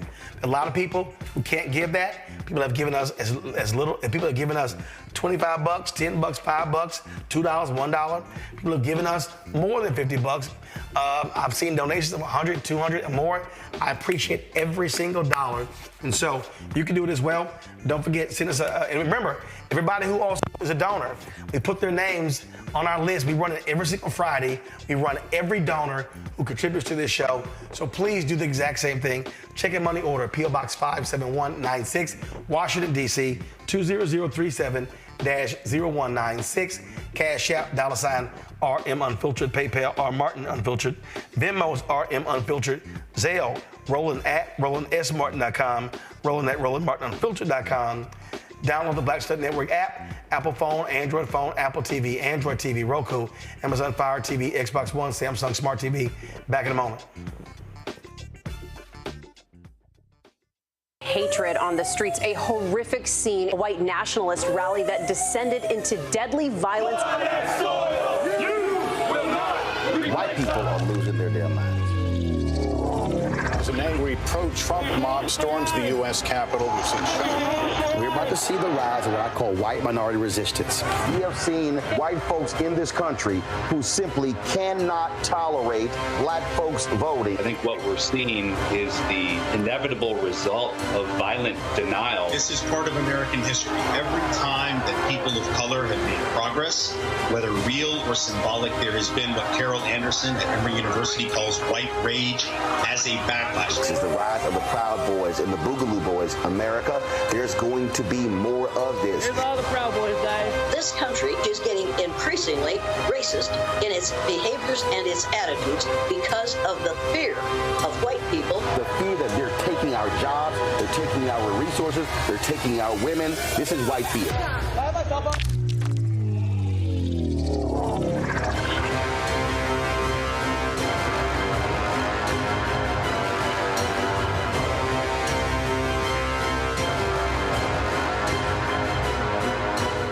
Hi, my name is Freddie Ricks. I'm from Houston, Texas. My name is Sharon Williams. I'm from Dallas, Texas.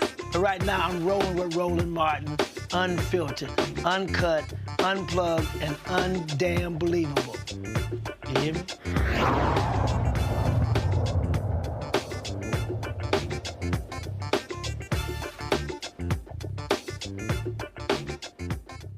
All right, folks, we're waiting for the rally of Vice President Kamala Harris and Governor Tim Walz to begin there in Arizona. We'll go live there as soon as the speakers hit the microphone.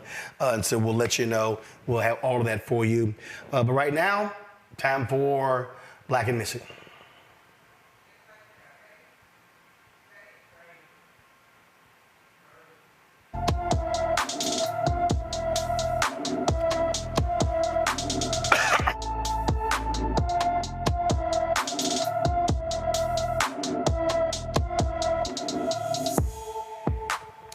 Shania Barber has not been seen since she left her Lincoln, Georgia home on June 17th. The 17-year-old is 5 feet 5 inches tall, weighs 120 pounds with black hair and brown eyes. Anyone with information about Shania Barber should call the Effingham County, Georgia Sheriff's Office at 912-754-3449, 912-754-3449. The 4 hotel workers charged in connection with Devontae Mitchell's death are now in custody. Herbert Williamson was taken into custody 3 days after he and his 3 co-defendants were charged with being a party to felony murder in Mitchell's June 30th death at a Hyatt Regency hotel, according to the Milwaukee County Jail records. The 2 hotel workers, Devin Johnson Carson and Todd Erickson, were taken into custody on Thursday. Johnson Carson worked at the front desk, and Erickson was the security manager on duty at the hotel on June 30th during the afternoon of the altercation. Williamson, a bellhop at the hotel, and the 3 others were charged after prosecutors scoured videos showing them piling on top of Mitchell as they tried to remove him from the hotel's lobby before he died. If convicted, each would face up to 15 years and 9 months in prison.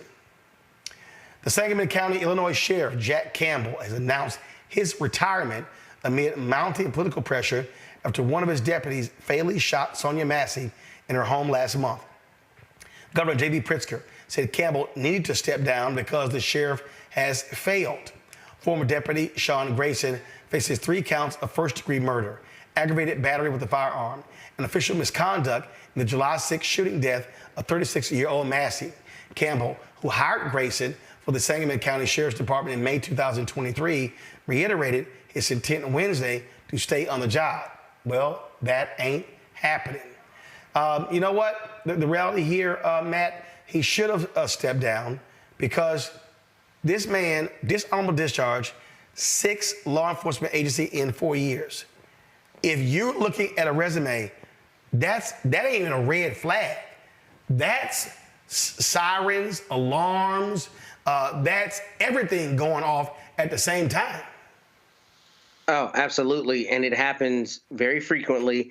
And we've talked about it on the show. You know, the hiring authorities try to backpedal once that person ends up doing something at a new agency, or like a recent story you had a couple of weeks ago, when they get called out on having hired somebody who's used deadly force, especially in a questionable way. They always act like, oh, I didn't know, I didn't realize the extent of it. And we know that's dishonest. And some of that is a part of, the thin blue line, closing a phalanx in on itself. Some of that is hoping that the public at large just never learns the truth about who this person was. And I'm glad that he has stepped down. I mean, this is one of those situations where if you are in leadership, so I guess he's the sheriff, the equivalent of the county judge or the county mayor, depending on where you live, how do you have confidence in this sheriff, right? Once you know that he or she has hired somebody who's bounced around from law enforcement agencies like that, that is a pretty clear sign that they've got fundamental issues with how they do this job. So it's a good thing that he's gone. And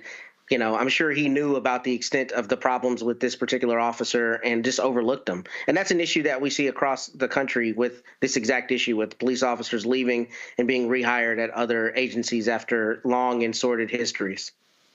You know what? And the thing here, Teresa, he was, this is all political. Then he felt that pressure overnight. 24 hours later, he's gone. Yeah, it should have came sooner. Like Matt said, it's a shame that it takes an outcry by the national public for something they could have done locally a long time ago. If the tables were turned, if the color was different, I'm telling you, would not be a conversation. First infraction, you're out. But it seems like obviously their local politics has kicked in. I'm glad he's out, but will the politics and the traditions change inside that local organization? That's something that we really need to be discussing. Michael. Yeah, Roland. Yeah, he should have already resigned, Sheriff Jack Campbell. But you have to, when you look at, he was, the officer worked for 6 departments in 4 years. You have to wonder, okay, so what type of screening, what type of research was done when he was hired into this sheriff's department? And this calls into mind, why you need the George Floyd Justice and Policing Act, because there was a provision in there that would have prevented this from happening. Officers going from department to department, getting fired from a department, different things like that, going to work in other departments. And just coincidentally, Senator Kamala Harris co-wrote the George Floyd Justice and Policing Act. For all those people out there who says she doesn't do anything for black people, all that stuff, they haven't done their research. At the same time, remember, Donald Trump wanted to shoot George Floyd protesters also. Okay, he wanted to have them shot as well. So imagine that contrast. Yeah, I mean that's what you're dealing with there. And again, every time we see one of these stories, what we are dealing with are laws that need to be changed. And what I said at that news conference in Chicago, Matt, to Reverend Sharpton and Ben Crump and others, we don't have to wait for the George Floyd Police and Justice Act. Put the pressure on Pritzker, say, pass the law in Illinois, and then go to every state and have every black caucus in every state propose the law, get it passed, where law enforcement folks cannot hop from one jurisdiction to the other, create that state database, which keeps these thugs off of the force.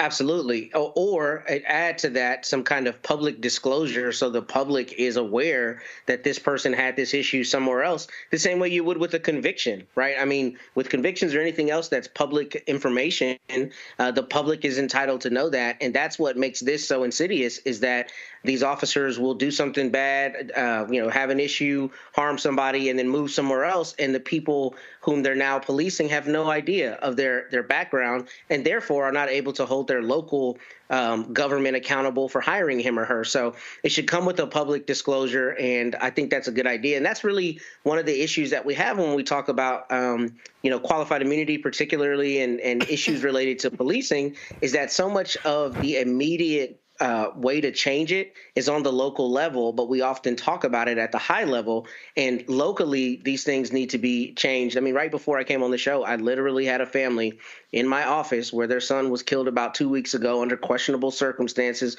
by our local police. And I had to explain to them the difficulties and intricacies of the law in preparing, a lawsuit or preparing an action. And if the law were appropriate on the books, we wouldn't have a lot of the concerns that we have to help vindicate their rights. So we need to hold our local, politicians accountable in that respect. Folks, right now in Glendale, Arizona, Congressman Ruben Gallego, who is running for United States Senate, is now at the microphone. Let's go live to Arizona.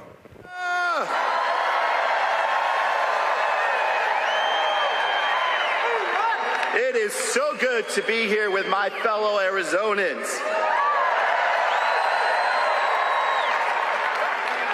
For those of you who don't know me, my name is Ruben Gallego.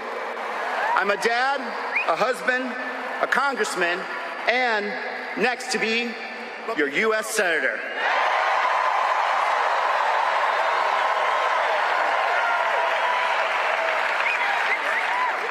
But before all that, I proudly serve in the United States Marine Corps. Hoorah! Hoorah! Yup, yup. I had the honor of fighting for my country alongside my brothers in Iraq. And those were some very tough days. But the fight for my brothers was worth it. And so is this fight.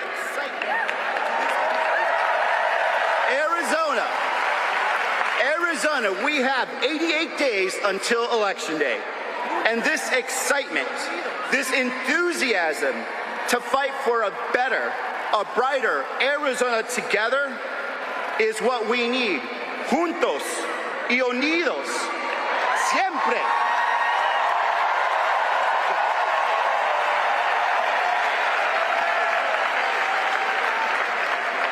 I am proud. One second, we have a... Is everything okay? Medical, I apologize. Can we get some medical care over there, please? Are you okay?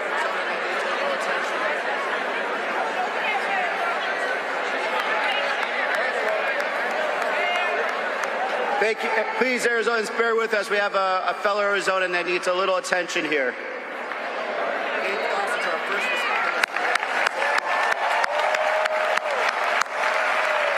There we go. Thank you also to our first responders for reacting so quickly. Give them a round of applause.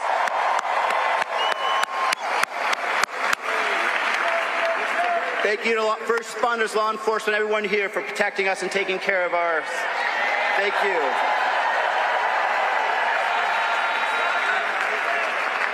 This is a very good example of what Arizona is. We took care of each other right now. We asked for help. We said that we were going to take care of a fellow person. That's what we're bringing here today. Together in 88 days. Together in 88 days, we can bring that better Arizona forward.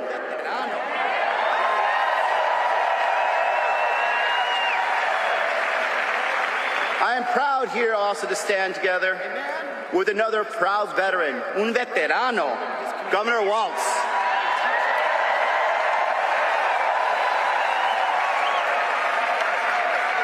A man who has spent his career proudly serving his community. A teacher, a football coach, a soldier in the National Guard, a patriot. I got to know the governor in Congress. We both served on many committees, but I know one thing about him. He always put veterans first.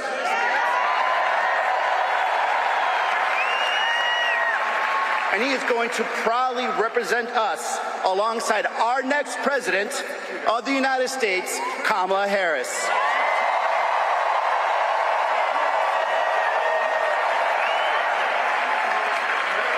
As a prosecutor, as Attorney General, she took on drug cartels. As a U.S. Senator and now the Vice President, Kamala Harris knows how to win and to fight for us.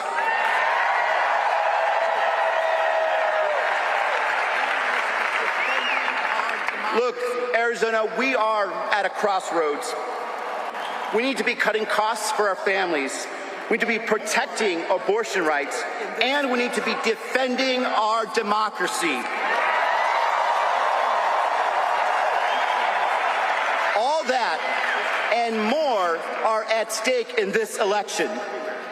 Since launching this campaign 19 months ago, yes, 19 months ago, I've been proud to crisscross this beautiful state of Arizona. I've spoken to Arizonans everywhere, the farmer in Yuma, the sheriff in Parker, the mom in Mesa, the teacher in Maryville, the student in the Navajo Nation, the abuelita in Nogales. And here's the one thing I discovered. We have so much in common. We want to build a better Arizona for our families and our communities. And that is what this election is about. These politicians, the Kari Lakes of the world, will not give us that.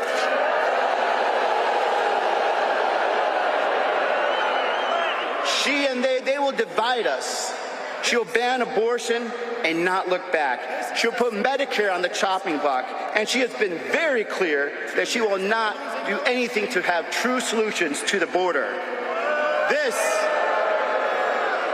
This is the same person that is still trying to declare herself governor 2 years after losing an election. Kari Lake is not looking out for you. She's looking out for herself. And what we need is someone to look out for you, to fight for you. And I am probably going to be that person.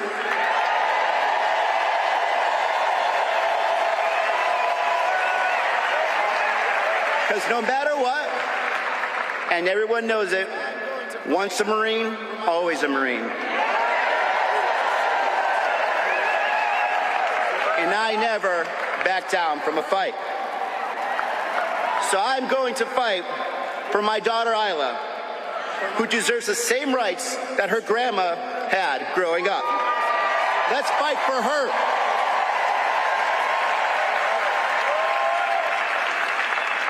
For my mom, who struggled to put food on the table, keep us in our safe apartment, and fight for a better future. Let's fight for her. For my son Michael, who deserves the brightest future that I can give him, that this country can give him. Let's fight for him.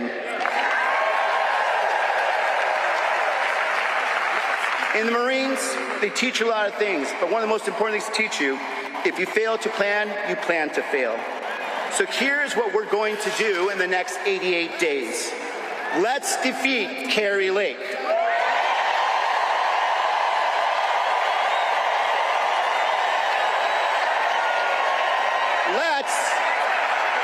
Let's defeat Donald Trump.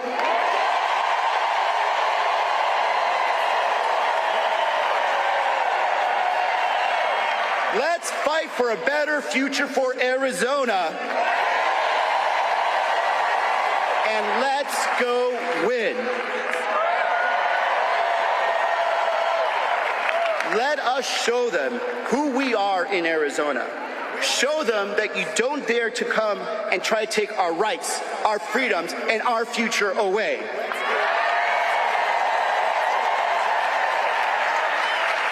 We are Arizonans. We will fight back. We will protect our rights, and we will protect our future. Let's do it. Let's go win. Let's go, Arizona.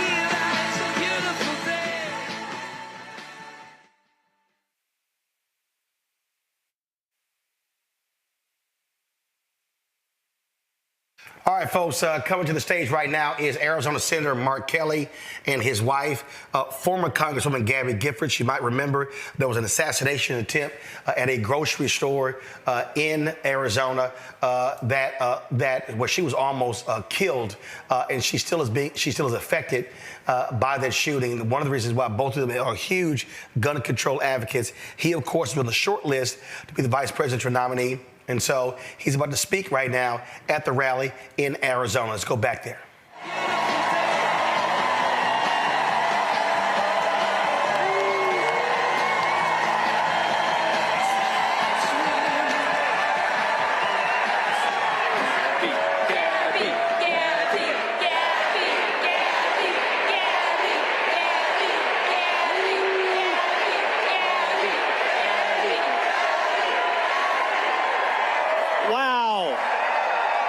What a crowd! What a crowd!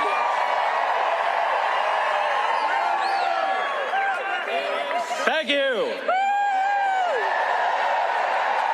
Hello, Phoenix. Woo! It is so great to be home here in Arizona. Woo! And Gabby and I are so excited to be with all of you today. Woo! And to welcome our next president and vice president,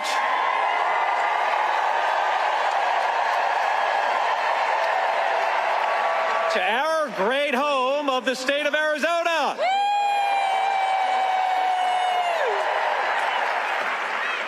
So, guess who won? Gabby and I played rock, paper, scissors to see who could speak first today. And guess who won? You're right. My wife, the woman who inspires me each and every day and teaches me to never give up.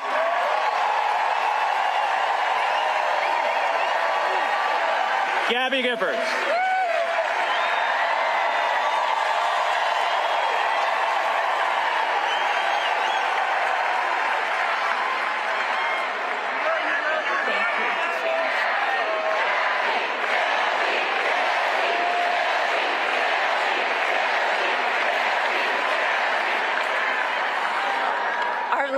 Can change so quickly.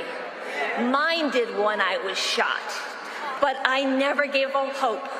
I chose to make a new start, to move ahead, to not look back. I'm relearning so many things, how to walk, how to talk, and I'm fighting to make the country safer.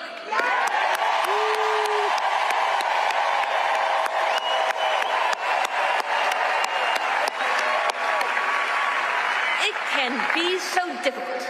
Losses hurt, setbacks are hard, but I tell myself, move ahead.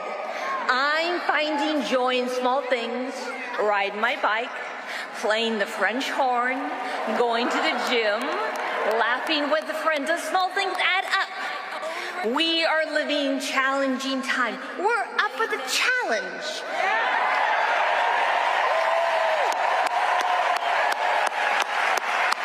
My own recovery has taken years. Many, many, many people helped me along the way, and I learned so much. I learned that people care for each other. and work together, progress is possible. A world is possible.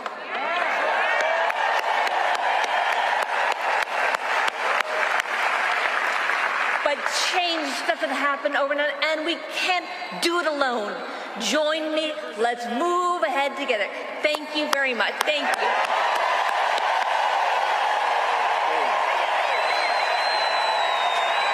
Gabby Giffords, everybody.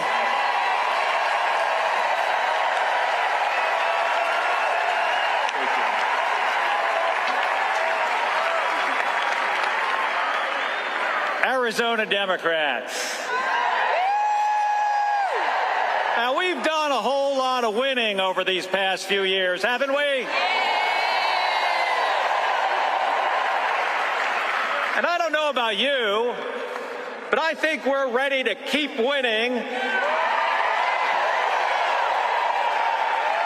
We are going to keep winning with Kamala Harris and Governor Tim Walz.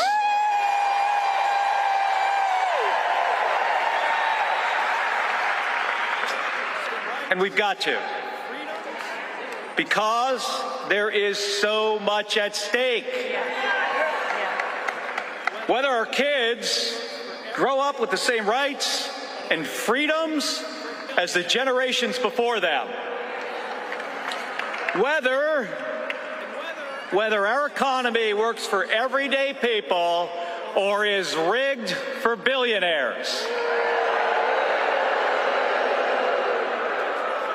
and whether our alliances are strengthened or shredded.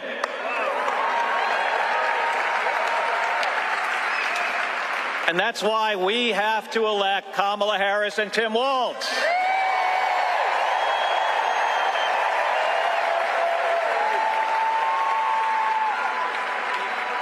Kamala Harris has served as a prosecutor, an attorney general, a senator, and now as the Vice President of the United States of America.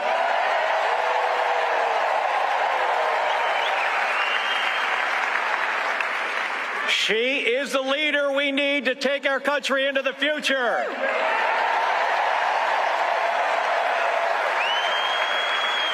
To lower the cost of child care. To restore reproductive rights.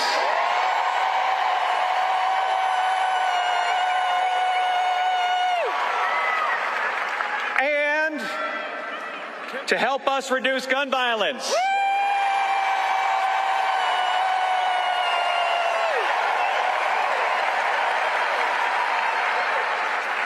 And Tim Walz has served as a coach, as a teacher, as the governor of the state of Minnesota, and in the U.S. House. And I don't know if you know this, but Gabby and Tim Walz were sworn in together as brand new members of Congress.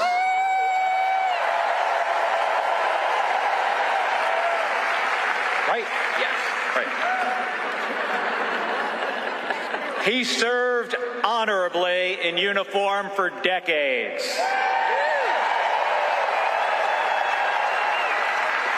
And Tim has brought that experience to everything he has done since. Fighting for our service members, fighting for veterans, and fighting for military families.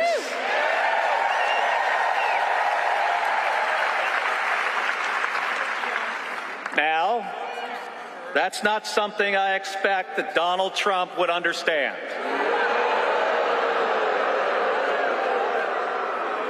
Donald Trump calls those who served suckers and losers.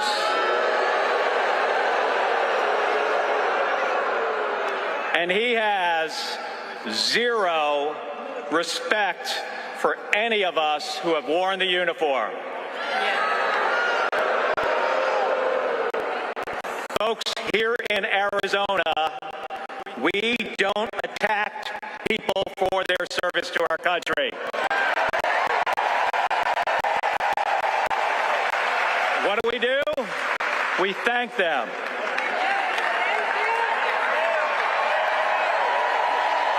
Right? So, how do we help Vice President Harris and Governor Walz win this election?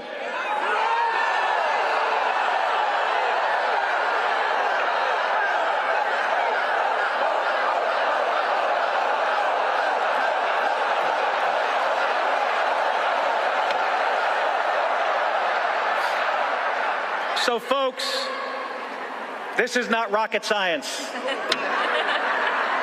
And I know a little bit about rocket science.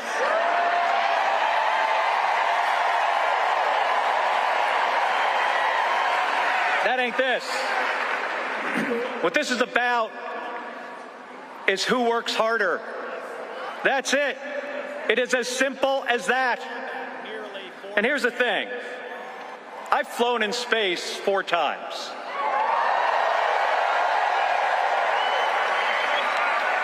And I've flown in combat nearly 40 times. But folks, not once did I do any of that by myself. It takes a team of people working together to accomplish a mission. It's always been that way.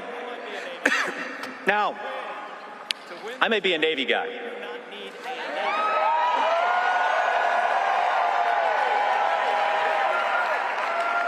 I might be a Navy guy, but to win this election, we do not need a Navy. What we need is an Army.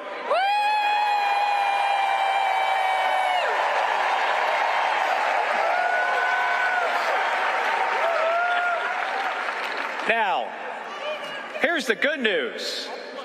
Our future vice president, he's an Army guy.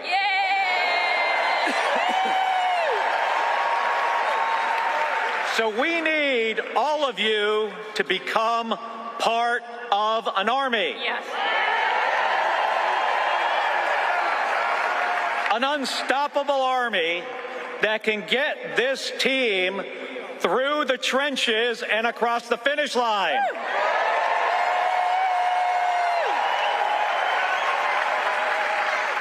And Gabby and I, we are ready to join this Army.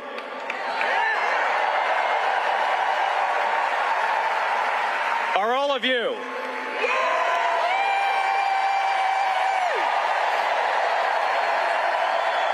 All right, so let's get this done, Arizona. Thank you. Thank you very much. Thank you, everybody.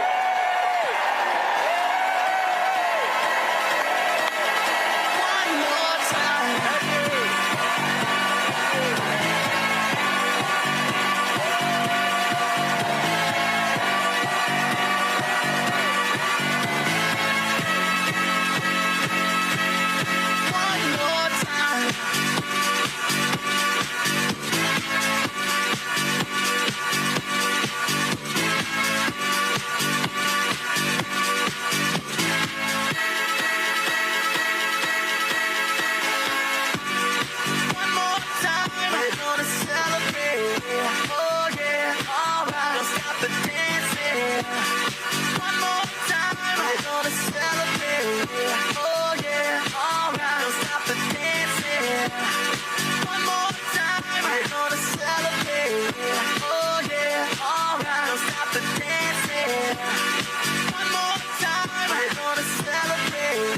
Oh yeah, one more time.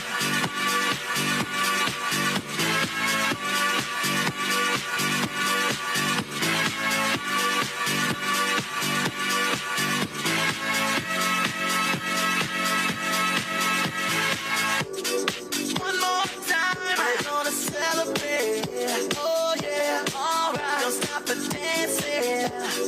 One more time, we're gonna celebrate.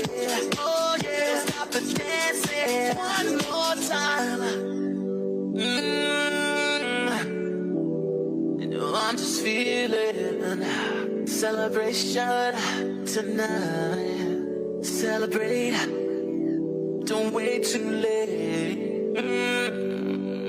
No, we don't stop. You can't stop. We're gonna celebrate one more time. One more time. One more time. A celebration. You know we're gonna do it right tonight. Hey, just feel it. Music's got me feeling the need. Yeah. Come on. All right. One more time.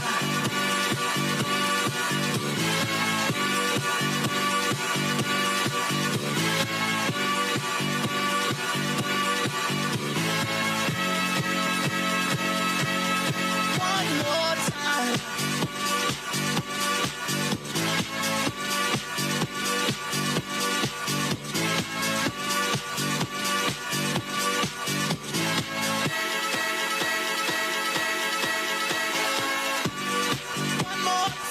We're gonna celebrate. Oh yeah, alright. Don't stop the dancing. One more time. We're gonna celebrate. Oh yeah, alright. Don't stop the dancing. One more time. We're gonna celebrate. Oh yeah, alright. Don't stop the dancing. One more time. We're gonna celebrate. Oh yeah. One more time.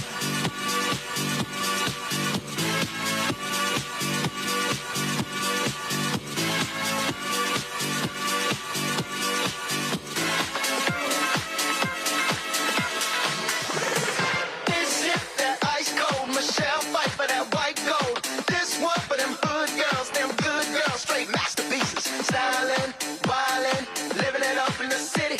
Got Chuck's on with Saint Laurent. Gotta kiss myself, I'm so pretty. I'm too hot. Call the police and the fireman. I'm too hot. Make a dragon wanna retire, man. I'm too hot. Say my name, you know who I am. I'm too hot. And my band brought that money, break it down. Girls hit you, hallelujah. Girls hit you, hallelujah. Girls hit you, hallelujah. 'Cause Uptown Funk gon' give it to you. 'Cause Uptown Funk gon' give it to you. 'Cause Uptown Funk gon' give it to you. Saturday night and we in the spot. Don't believe me, just watch. Come on. Come on, y'all.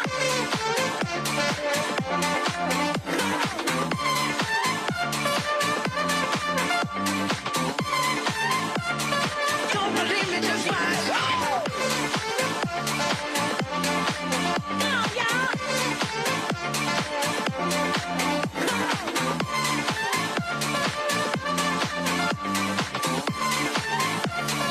Don't believe me, just watch.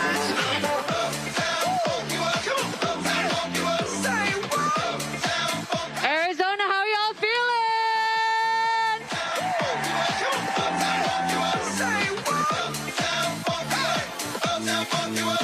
I'm too hot. Call the police and the fireman. I'm too hot. Make a dragon wanna retire, man. I'm too hot. Say my name, you know who I am. I'm too hot. And my band bought that money. Break it down. Girls hit you, hallelujah.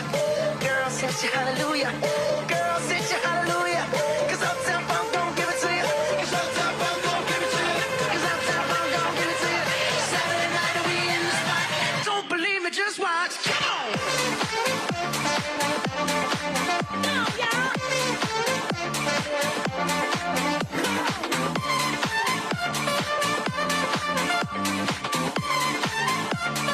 Don't believe me, just watch. Come on, y'all.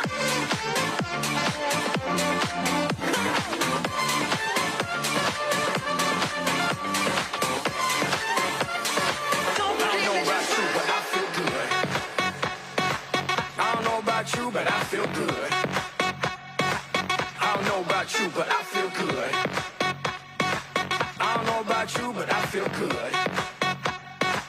I don't know about you, but I feel good. I'm 2 + 2 you. I'm for sure. You down, I'm down, baby, let's go. You stop, you drop, baby, then roll. You twerk, you pop, booty so swole. I'd hate me too if I were you. And when it comes to billions, I'll take two. It's only one life, you don't get two. So live life, don't let it live you. I got a pocket full of $100 bills. Put on a jacket, cause these diamonds give you chills. 2 shots are running, 2 out, I'm stunning tonight. Tonight, yeah. Look in the mirror, I'm like, who the hell is he? So many whips and cribs, I'm losing track of keys. Ooh, up to something, ooh, yeah, I love it, alright. Alright. Yeah, I'm drinking out the bottle. Get loose, hanging with supermodels. Get loose, feel like I hit the lotto. I don't know about you, but I feel good. I don't know about you, but I feel good. I don't know about you, but I feel good. I don't know about you, but I feel good. I don't know about you, but I feel good. I just see you come so far from the tree. Cause I've been looking at you so long now, I only see me. I wanna throw the apple into the sky. Feels like you never understand me, so I just wanna drive to the airport, the airport, the airport, the airport. I guess the apple could turn yellow or green. I know there's lots of different nuances to you and to me.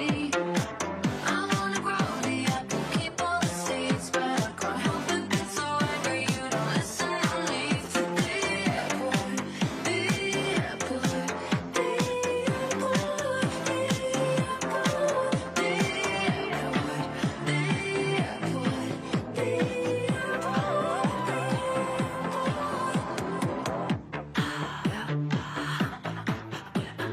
I'm gonna drive all night. I'm gonna drive all night.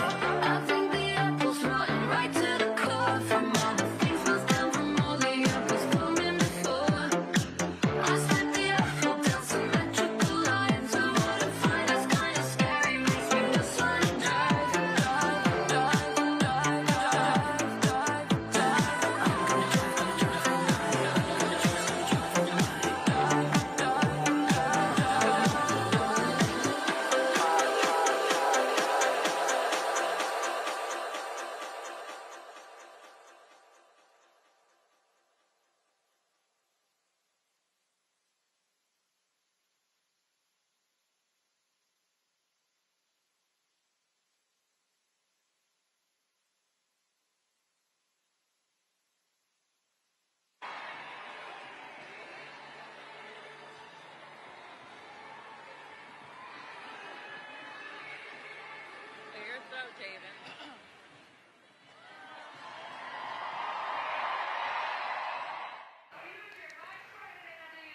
Here we go.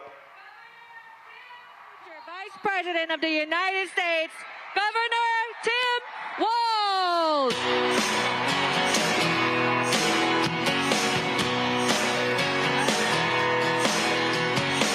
Well, I was born in a small town, and I live in a small town. Probably die in a small town, oh, small communities. All my friends are small town. My parents live in the same small town. My job is a small town.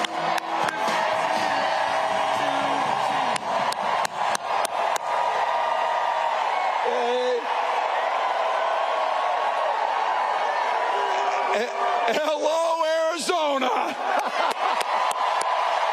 Wow. Hey.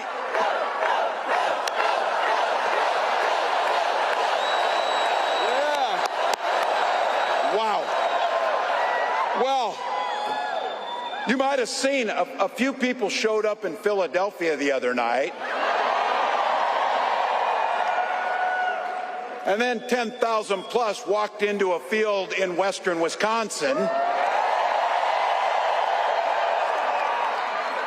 And then on Wednesday, the largest crowd of the campaign showed up in Detroit, Michigan.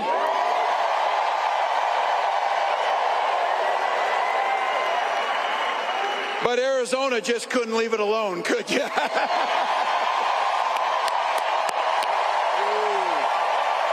Wow.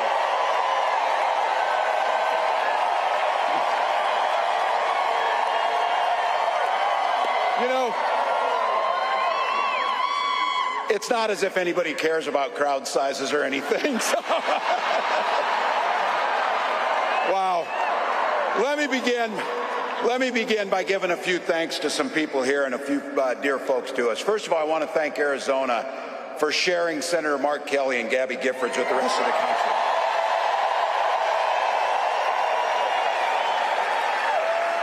Gabby was a classmate of mine in '06, and they are both national treasures. Thank you, Arizona. Also had the privilege of serving with Congressman Gallego, and I'll have to tell you,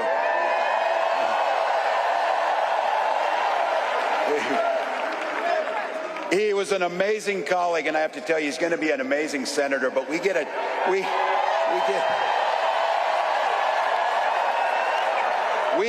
twofer with Reuben because we know who is never going to be a United States senator.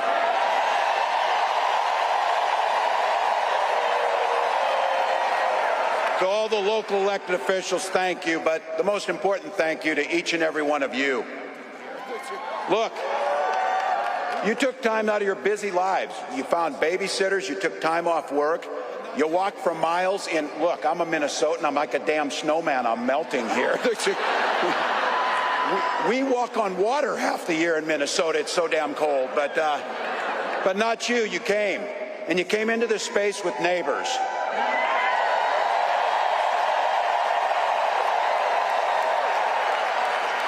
And you came here for one beautiful, simple reason. You love this democracy.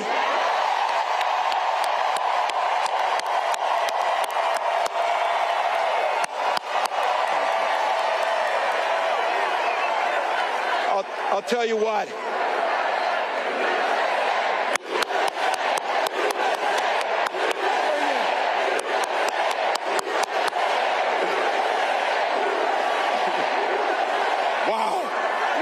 Wow.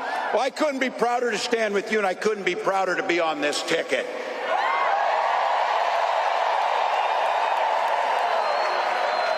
You know what's at the end of this little journey? Kamala Harris as the next president of the United States.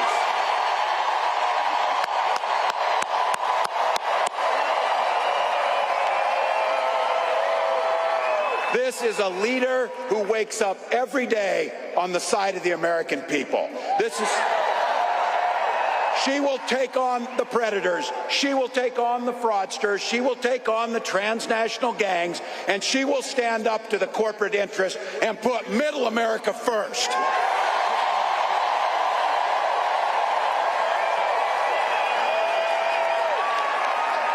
And she's been effective. She's been willing to reach across the aisle no matter what, just to make sure it improves people's lives. And I'll have to tell you, I know a little something about commitment to people. Some of you heard this. I was born in a small town in Nebraska. We talk about small towns. These are those Nebraskans that moved out here for the winter, so. But look, small town was all about community. My mom and dad, they taught us to show some care to your neighbors, show some generosity, work towards a common good, be a decent human being to your neighbors.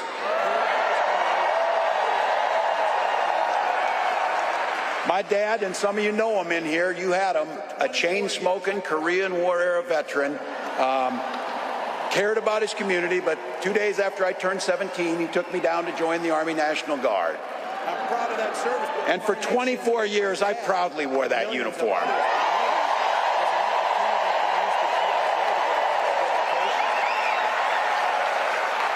I'm proud of that service, but what my nation gave my dad and millions of others and me was an opportunity to use the GI Bill to get a college education. My brothers and sisters and I all became teachers. My dad was a teacher. My brothers and sisters and we married teachers. My brothers and sisters and I all became teachers. I had the privilege of teaching high school social studies for 20 years. And we married teachers. And you might have heard, coaching a state championship football team. I had the privilege of teaching high school social studies for 20 years. And you might have heard, coaching a state championship football team.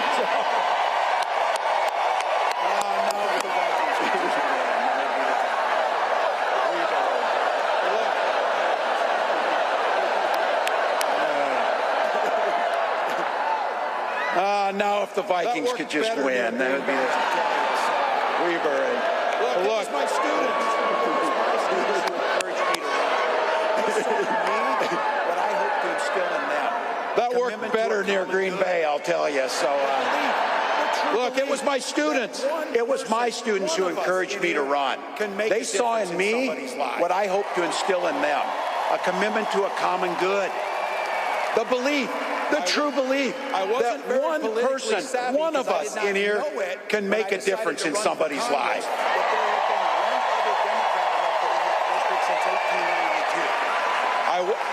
I wasn't very politically savvy because I did not know it when I decided to run for Congress that there had been one other Democrat elected in that district since 1892. But my neighbors believed, and they graced me with an opportunity to serve them in the United States Congress for 12 years.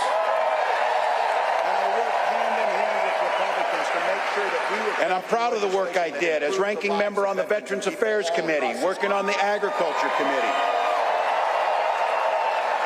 And I worked hand in hand with Republicans to make sure that we were crafting legislation that improved the lives of veterans and people all across this country. I learned how to compromise without compromising my values. All of those experiences to the challenges facing the state of Minnesota. And as governor of the great state of Minnesota, I brought all of those experiences. I brought all of those experiences to the challenges facing the state of Minnesota. This idea about a common good, this idea about something bigger than ourselves, this idea of kindness, generosity, and compassion, that this building, which I have been told, by the way, might be the largest political gathering in the history of Arizona. I think it's safe to say Donald Trump sees the world a little differently than we do. First and foremost, and be very clear about this. I think it's safe to say Donald Trump sees the world a little differently than we do. You're too busy serving only yourself. First and foremost, and be very clear about this, again and again, he doesn't know the first thing about service. Donald Trump weakens our country to strengthen. It's hard to provide service when you're too busy serving only yourself. Again and again and again. And that's to say nothing. Donald Trump weakens our country to strengthen his own hands. You've watched him mock our laws. As governors, you watched him sow chaos and division at every opportunity. And pitted us in a hunger game. And that's to say nothing of his record as president. Basic life-saving needs. And because of governors, our neighbors died. As governors, he froze during COVID and pitted us in a hunger game against our neighbors to try and find basic life-saving needs. And because of him, our neighbors died. By failing, the statistics and the facts are clear about this. Violent crime was up under Donald Trump. And we don't even have to count his crimes in that to make it up. So, still.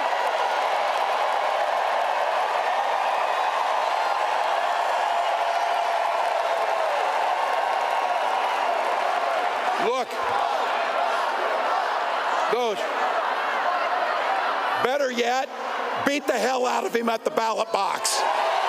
Beat the hell out of him at the ballot box.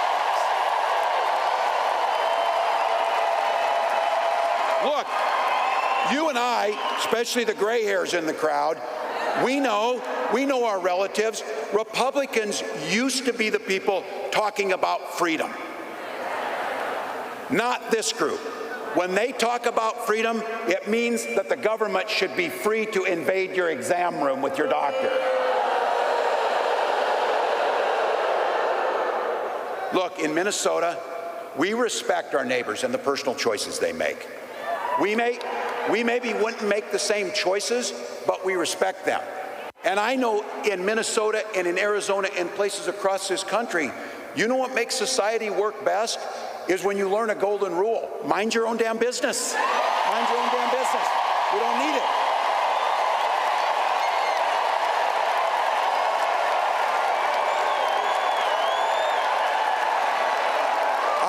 I don't need you telling me what books to read. I don't need you telling me about what religion we worship. And I sure the heck don't need you to tell me about my family.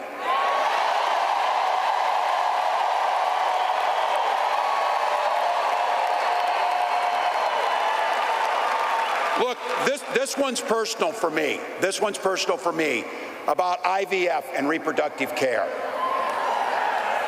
When my wife and I, my wife of 30 years, because yes, we share family values, we just make our own damn choices about our family. But when we wanted to have children, we went through years of fertility treatment. And I remember it was like it was yesterday, just waiting for good news. And then the phone would ring and you would be tensed up, and then you would hear that the treatments had failed. It would blot out the sun, that you just wanted something so beautiful and so simple to have a child. And then one day, and it wasn't by chance, when that news came and we welcomed our daughter into the world,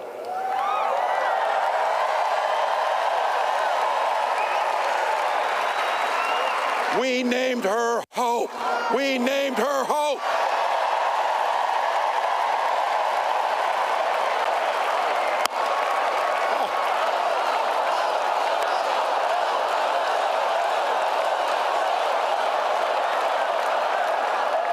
I'm not crying, you're crying. So when Vice President Harris and I talk about freedom, we're very clear. We mean the freedom to make your own health care decisions.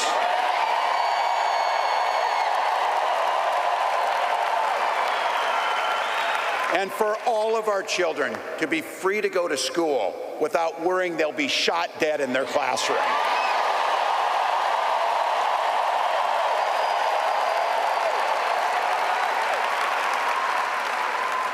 And in Minnesota, believe me, we believe in the Second Amendment, but we also believe in common sense gun violence laws.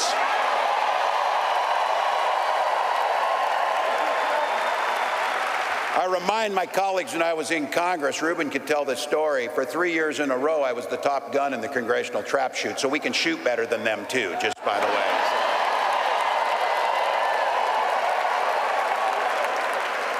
When Vice President Harris talks about freedom, it's when freedom is when education is a ticket to the middle class, not crippling student loan debt. And this building and what we believe in, we are people that settle our political differences not through violence, but through voting.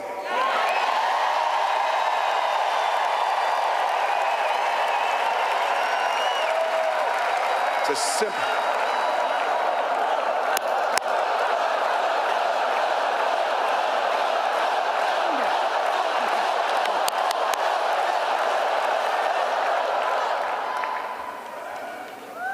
Imagine every person in here is going to vote, and every person in here is going to get 10 other people to vote. And let's just go ahead and not go through this thing that it's so close. Let's just win big, people. Let's just win big. That's our choice. How often you get a choice so simple that this is going to decide the direction of our country? We have 87 days to decide the direction we're going to go. And I've been saying it. We can do anything for 87 days. Anything.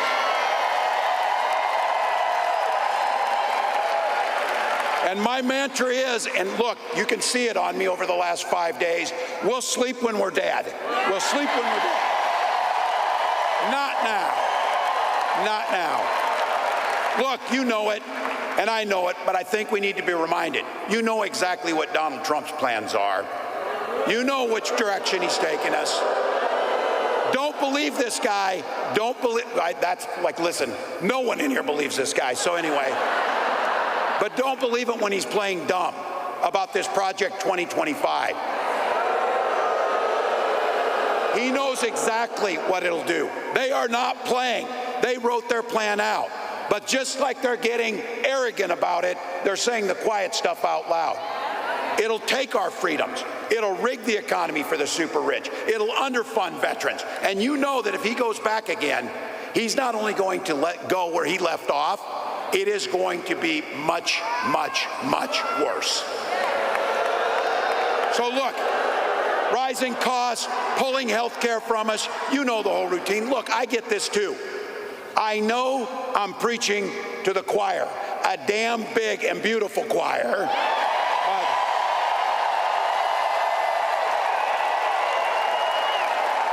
But practice is over, people. The choir needs to sing. The choir needs to sing.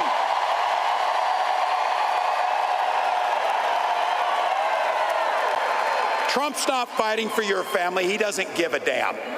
And his running mate shares the same dangerous, twisted, backward agenda. Yeah,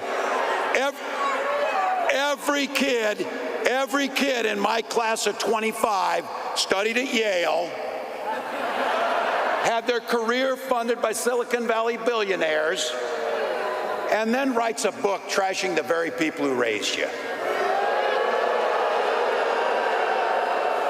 I've said it, it wasn't a name, it was an observation. These guys come up with the weirdest damn ideas that you will ever imagine. You know it's true. But here's the good news. We know the stakes. We know who they are. When they told us, we believed them. We know what's coming.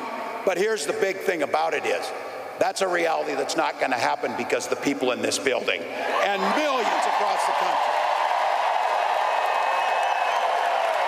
This is a campaign about the future. We know what's there. We know it can come. We're not people who are afraid of the future. We shape the future.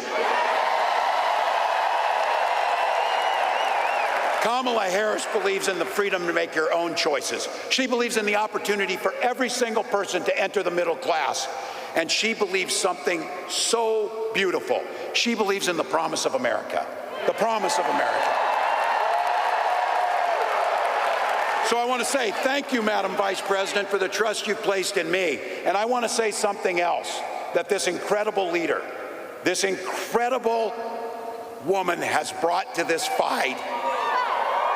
She has brought back compassion and decency and humor and joy to our politics.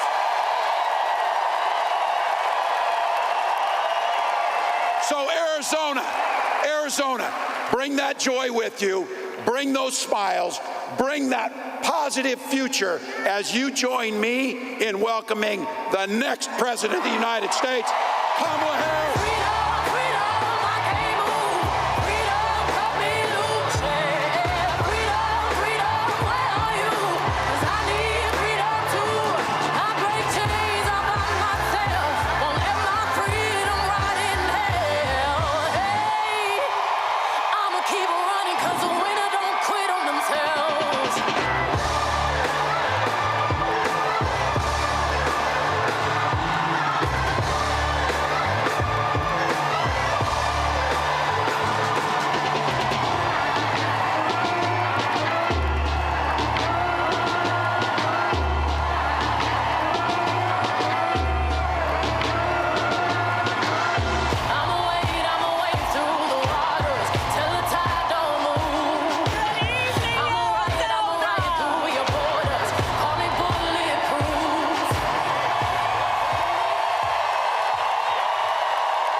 Youngkin, Arizona. Good evening, everyone.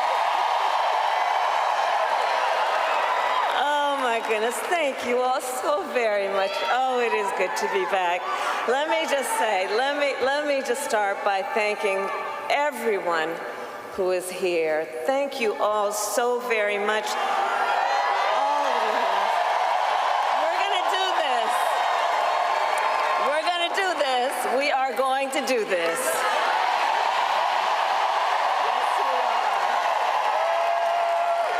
And I want to thank all of the incredible leaders who are here, including Congressman Greg Stanton,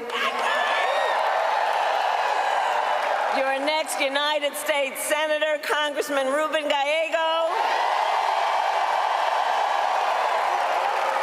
and my dear friend, United States Senator Mark Kelly.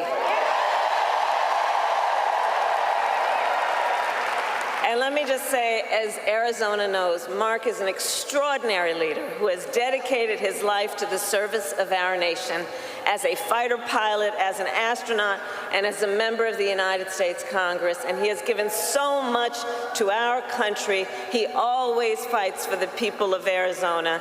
And I am so grateful, Mark, for your friendship and your leadership.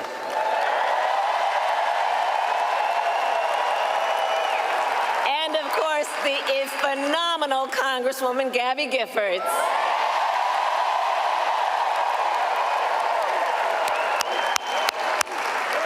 There are also an incredible group of mayors with us today. Mayor Kate Gallego, Mayor Corey Woods, and Arizona co-chair of Republicans for Harris, Mayor John Giles.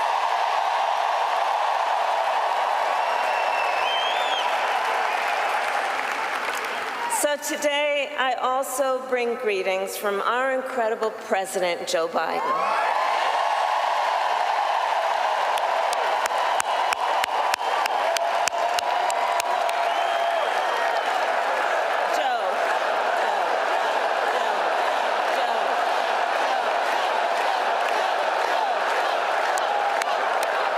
And I know we are all deeply grateful for his lifetime of service to our nation, and we thank Joe Biden each and every day for all he is and all he has done and all he has yet to do.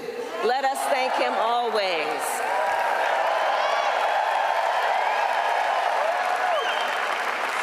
So, Arizona, this has been a big week. On Monday, I officially became the Democratic nominee for President of the United States.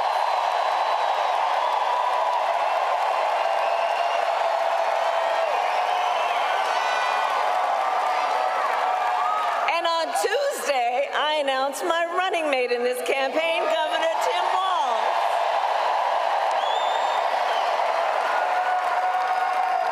And as you all just heard, Tim has a great record as governor of the great state of Minnesota. And to those who know him best, Tim goes by a few more titles besides governor. To his wife, Gwen,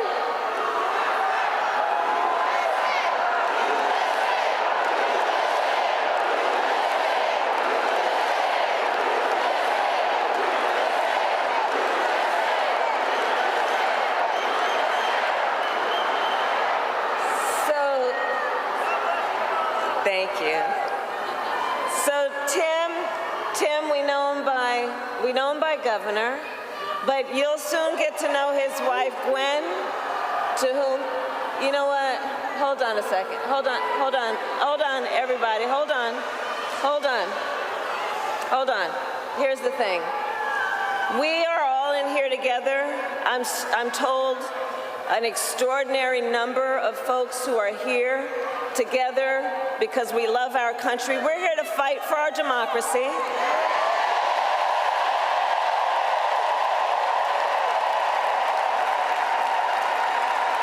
Which includes respecting the voices that I think that we are hearing from. And let me just say this on topic of what I think I'm hearing over there. Let me just speak to that for a moment, and then I'm going to get back to the business at hand.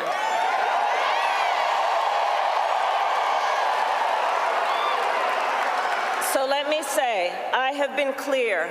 Now is the time to get a ceasefire deal and get the hostage deal done. Now is the time. And the President and I are working around the clock every day to get that ceasefire deal done and bring the hostages home.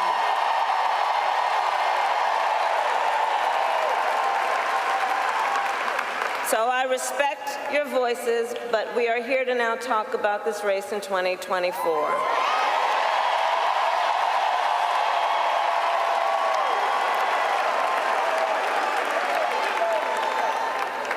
So, Tim Walz, so let's just say this. Besides being governor, the thing I've come to learn about Tim Walz that you have known and may learn more, he's an extraordinary person. He's known by many titles. To his wife, Gwen, he is husband. To his kids, Hope and Gus, he is dad. To the people of southern Minnesota for 12 years, he was congressman. To his former high school students, he was Mr. Walz. And to his former high school football players, he was coach.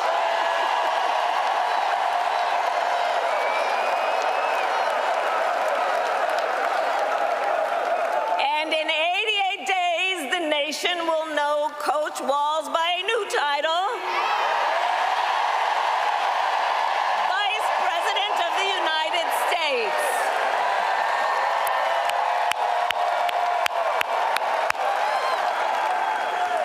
So it's so good to be back in Arizona, and I thank you all for turning out today. This is an extraordinary, extraordinary thing.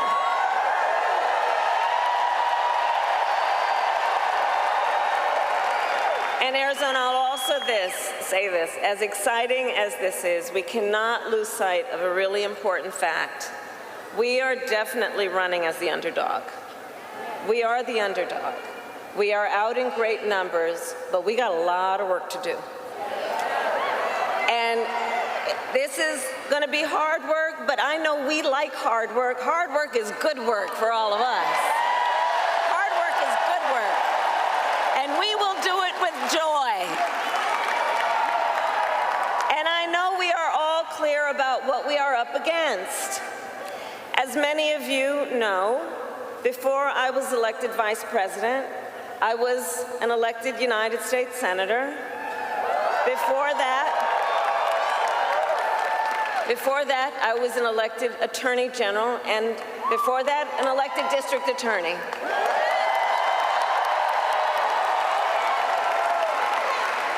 And before that, I was a courtroom prosecutor. So I took on, in these roles, perpetrators of all kinds. Predators who abused women, fraudsters who ripped off consumers, scammers who broke the rules for personal gain. So Arizona, hear me when I say, I know Donald Trump's type.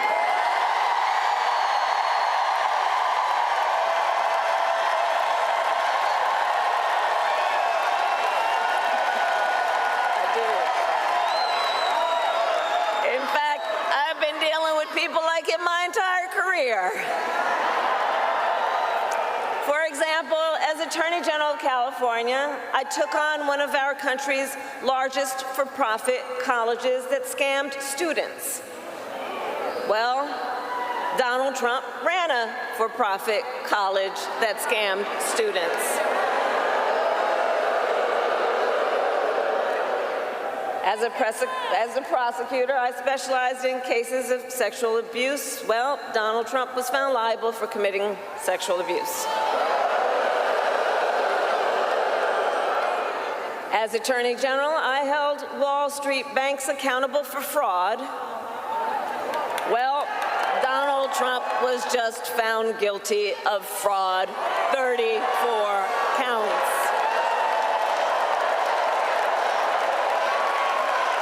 So all of this, yeah, the courts will deal with that. We're going to win in November. We're going to win in November. We'll handle that too. So, but all of this is to say, in this campaign, I will proudly put my record against his every day of the week. Every day of the week.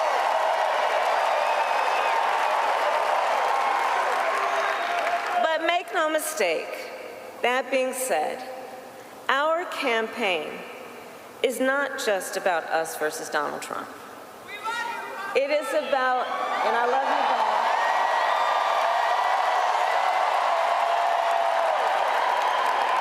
Our campaign is about two different visions for our nation.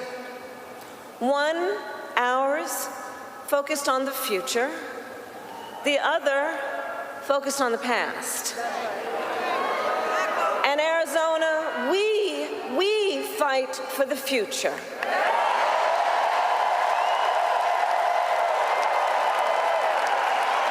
A future with affordable health care, affordable child care, and paid leave.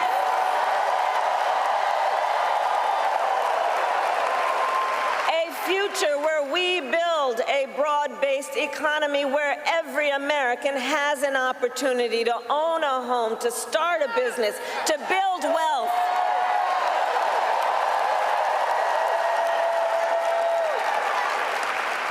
Here with us today, I know we have a number of Native leaders. And as president, I will tell you, I will always honor tribal sovereignty and respect tribal self-determination.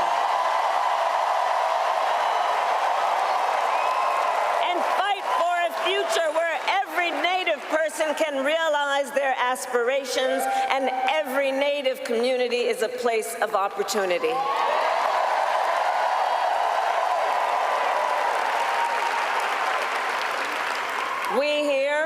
We believe in a future where we lower the cost of living for America's families so that they have the chance not just to get by, but to get ahead. Because look, while our economy is doing well by many measures, prices for everyday things like groceries are still too high. You know it and I know it. When I was Attorney General, I went after price-fixing schemes. And when I am president, I will continue that work to bring down prices. I will take on big corporations that engage in illegal price gouging. I will take on corporate landlords that unfairly raise rents on working families. I will take on big pharma and cap the cost of prescription drugs for all Americans.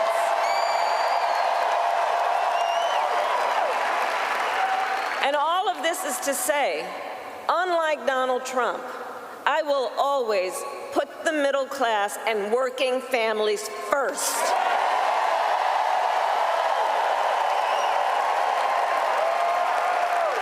Because you see, Coach Walz and I know the middle class built the United States of America. And when the middle class is strong, America is strong.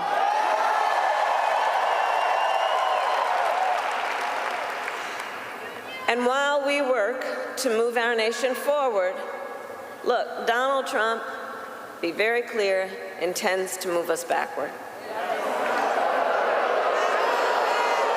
Just look, and we're not going back.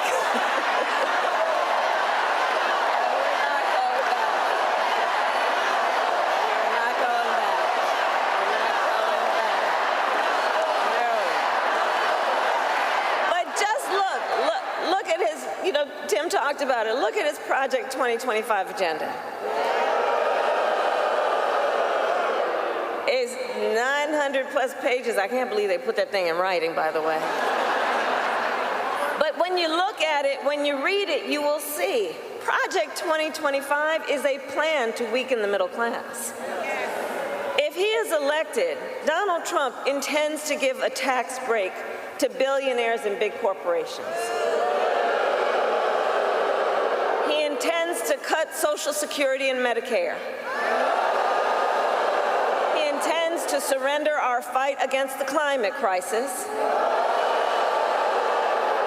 And Arizona, every day you feel the impact of extreme heat and drought. You know this crisis is real. He calls it a hoax. And on top of all of this, if Donald Trump wins in November, he intends to end the Affordable Care Act. Take us back to a time when insurance companies had the power to deny people with pre-existing conditions. You remember what that was? Remember what that was?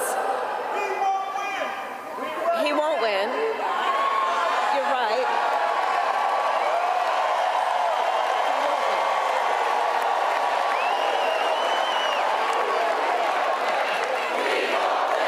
We will win.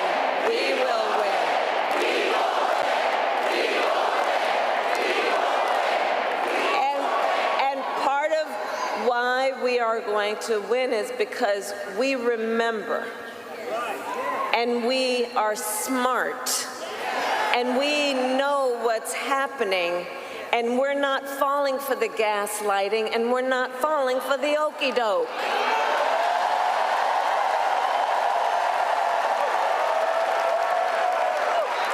That's why. So look, America has tried so many of those failed policies before, and like we all know, we're not going back.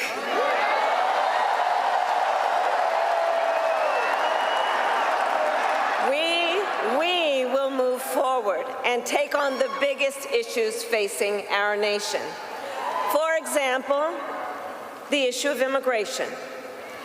So I was Attorney General of a border state.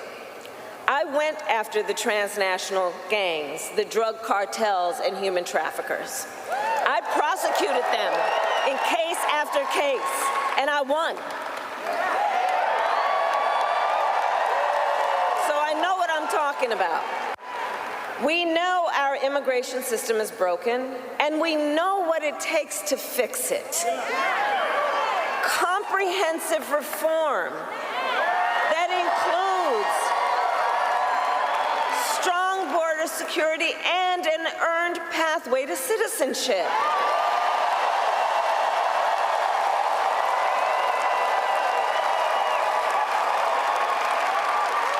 But Donald Trump does not want to fix this problem.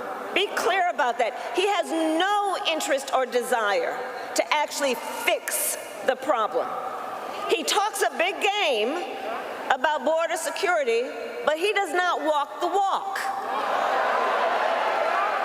Earlier this year, everybody here knows, earlier this year we had a chance to pass the toughest bipartisan border security bill in decades. But Donald Trump tanked the deal.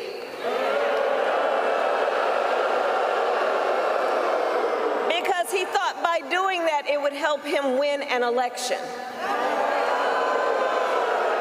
But when I am president, I will sign the bill.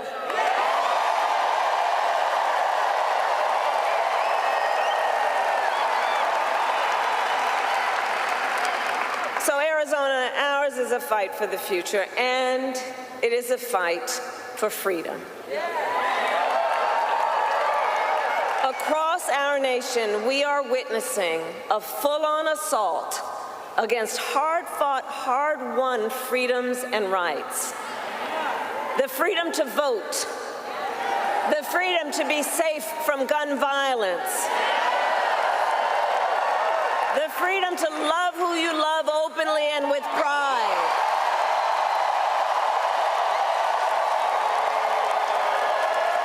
And the freedom of a woman to make decisions about her own body and not have her government telling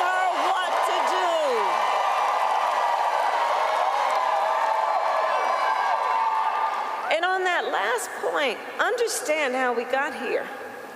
When he was president, Donald Trump handpicked 3 members of the United States Supreme Court with the intention that they would overturn and undo the protections of Roe v. Wade. And as he intended, they did. And now, in over 20 states in our nation, there is a Trump abortion ban. Many, like Arizona, with no exceptions even for rape or incest. And just yesterday, in a press conference, we got a fresh reminder of what Donald Trump's Project 2025 agenda would do. It would ban medication abortion in every state. But we are not going to let that happen because we trust women.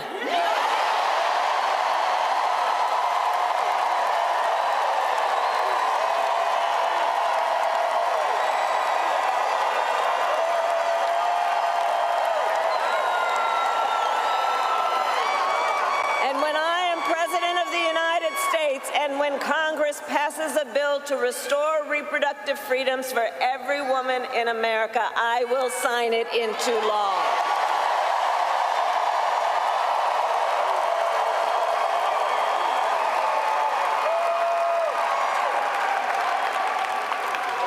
So listen, here's the thing that we all know.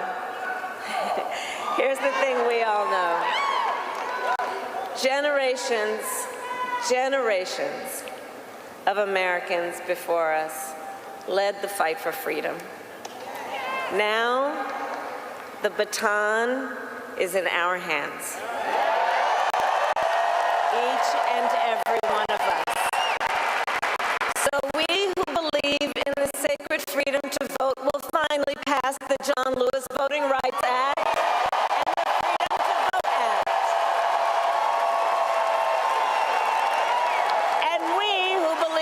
Freedom to live safe from gun violence will finally pass an assault weapons ban, universal background checks, and red flag laws. So much is on the line in this election. And understand, this is not 2016, and this is not 2020. You know, this time around, the stakes are even higher. And that's because last month, the United States Supreme Court basically just told the former president, who has been convicted of fraud, that going forward, he will be effectively immune no matter what he does in the White House. But think about what that means. Think about what that means in this election. Think about what that means. He's been effectively told he will be immune if he's back in the White House. Think about what that means when you remember Donald Trump has openly vowed if reelected he will be a dictator on day one. That he will weaponize the Department of Justice against his political enemies. Remember that he even called for the, quote, termination of the Constitution of the United States.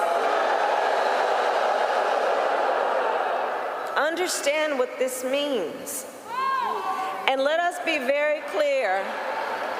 Someone who suggests we should terminate the Constitution of the United States should never again stand behind the seal of the United States President. Never again.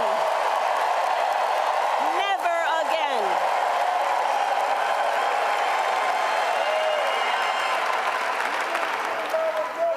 So Arizona, it all comes down to this. We are here because we love our country. We love our country.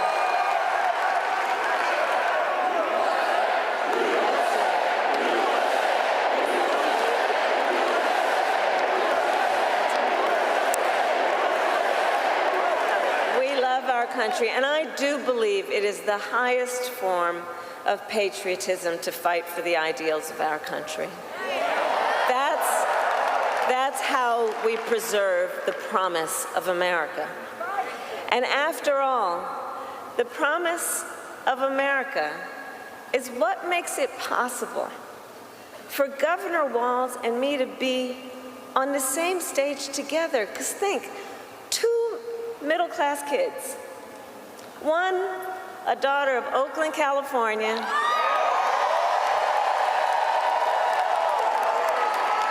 who was raised by a working mother, had a summer job at McDonald's. The other, a son of Nebraska Plains who grew up working on a farm.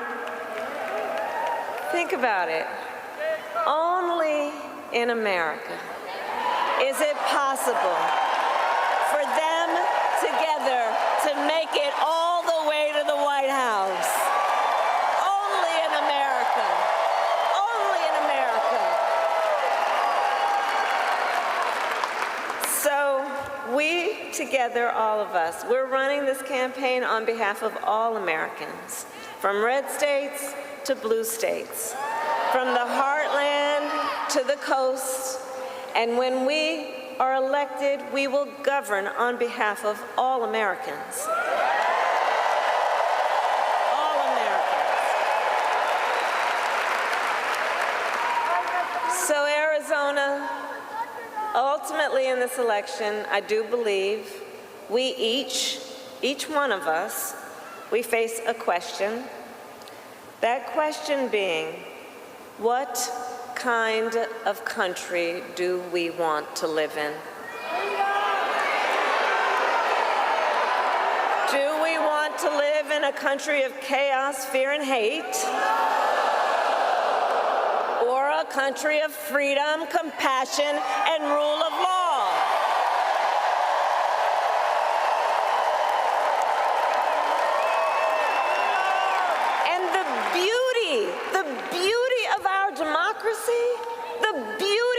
Democracy is that we each have the power to answer that question. Each one of us in a democracy has the power to answer that question.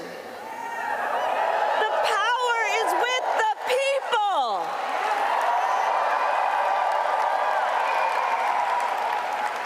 And in the next, then 88 days, we need you to use your power. We need you to knock on some doors. We need you to register folks to vote.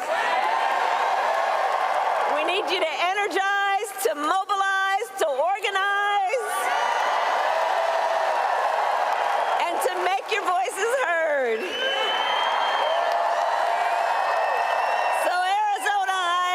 Are you ready to make your voices heard? Do we believe in freedom? Do we believe in opportunity? Do we believe in the promise of America? And are we ready to fight for it? And when we fight, we win. God bless you and God bless the United States of America.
Aaron Gilchrist is on the ground in Phoenix. Well, Ryan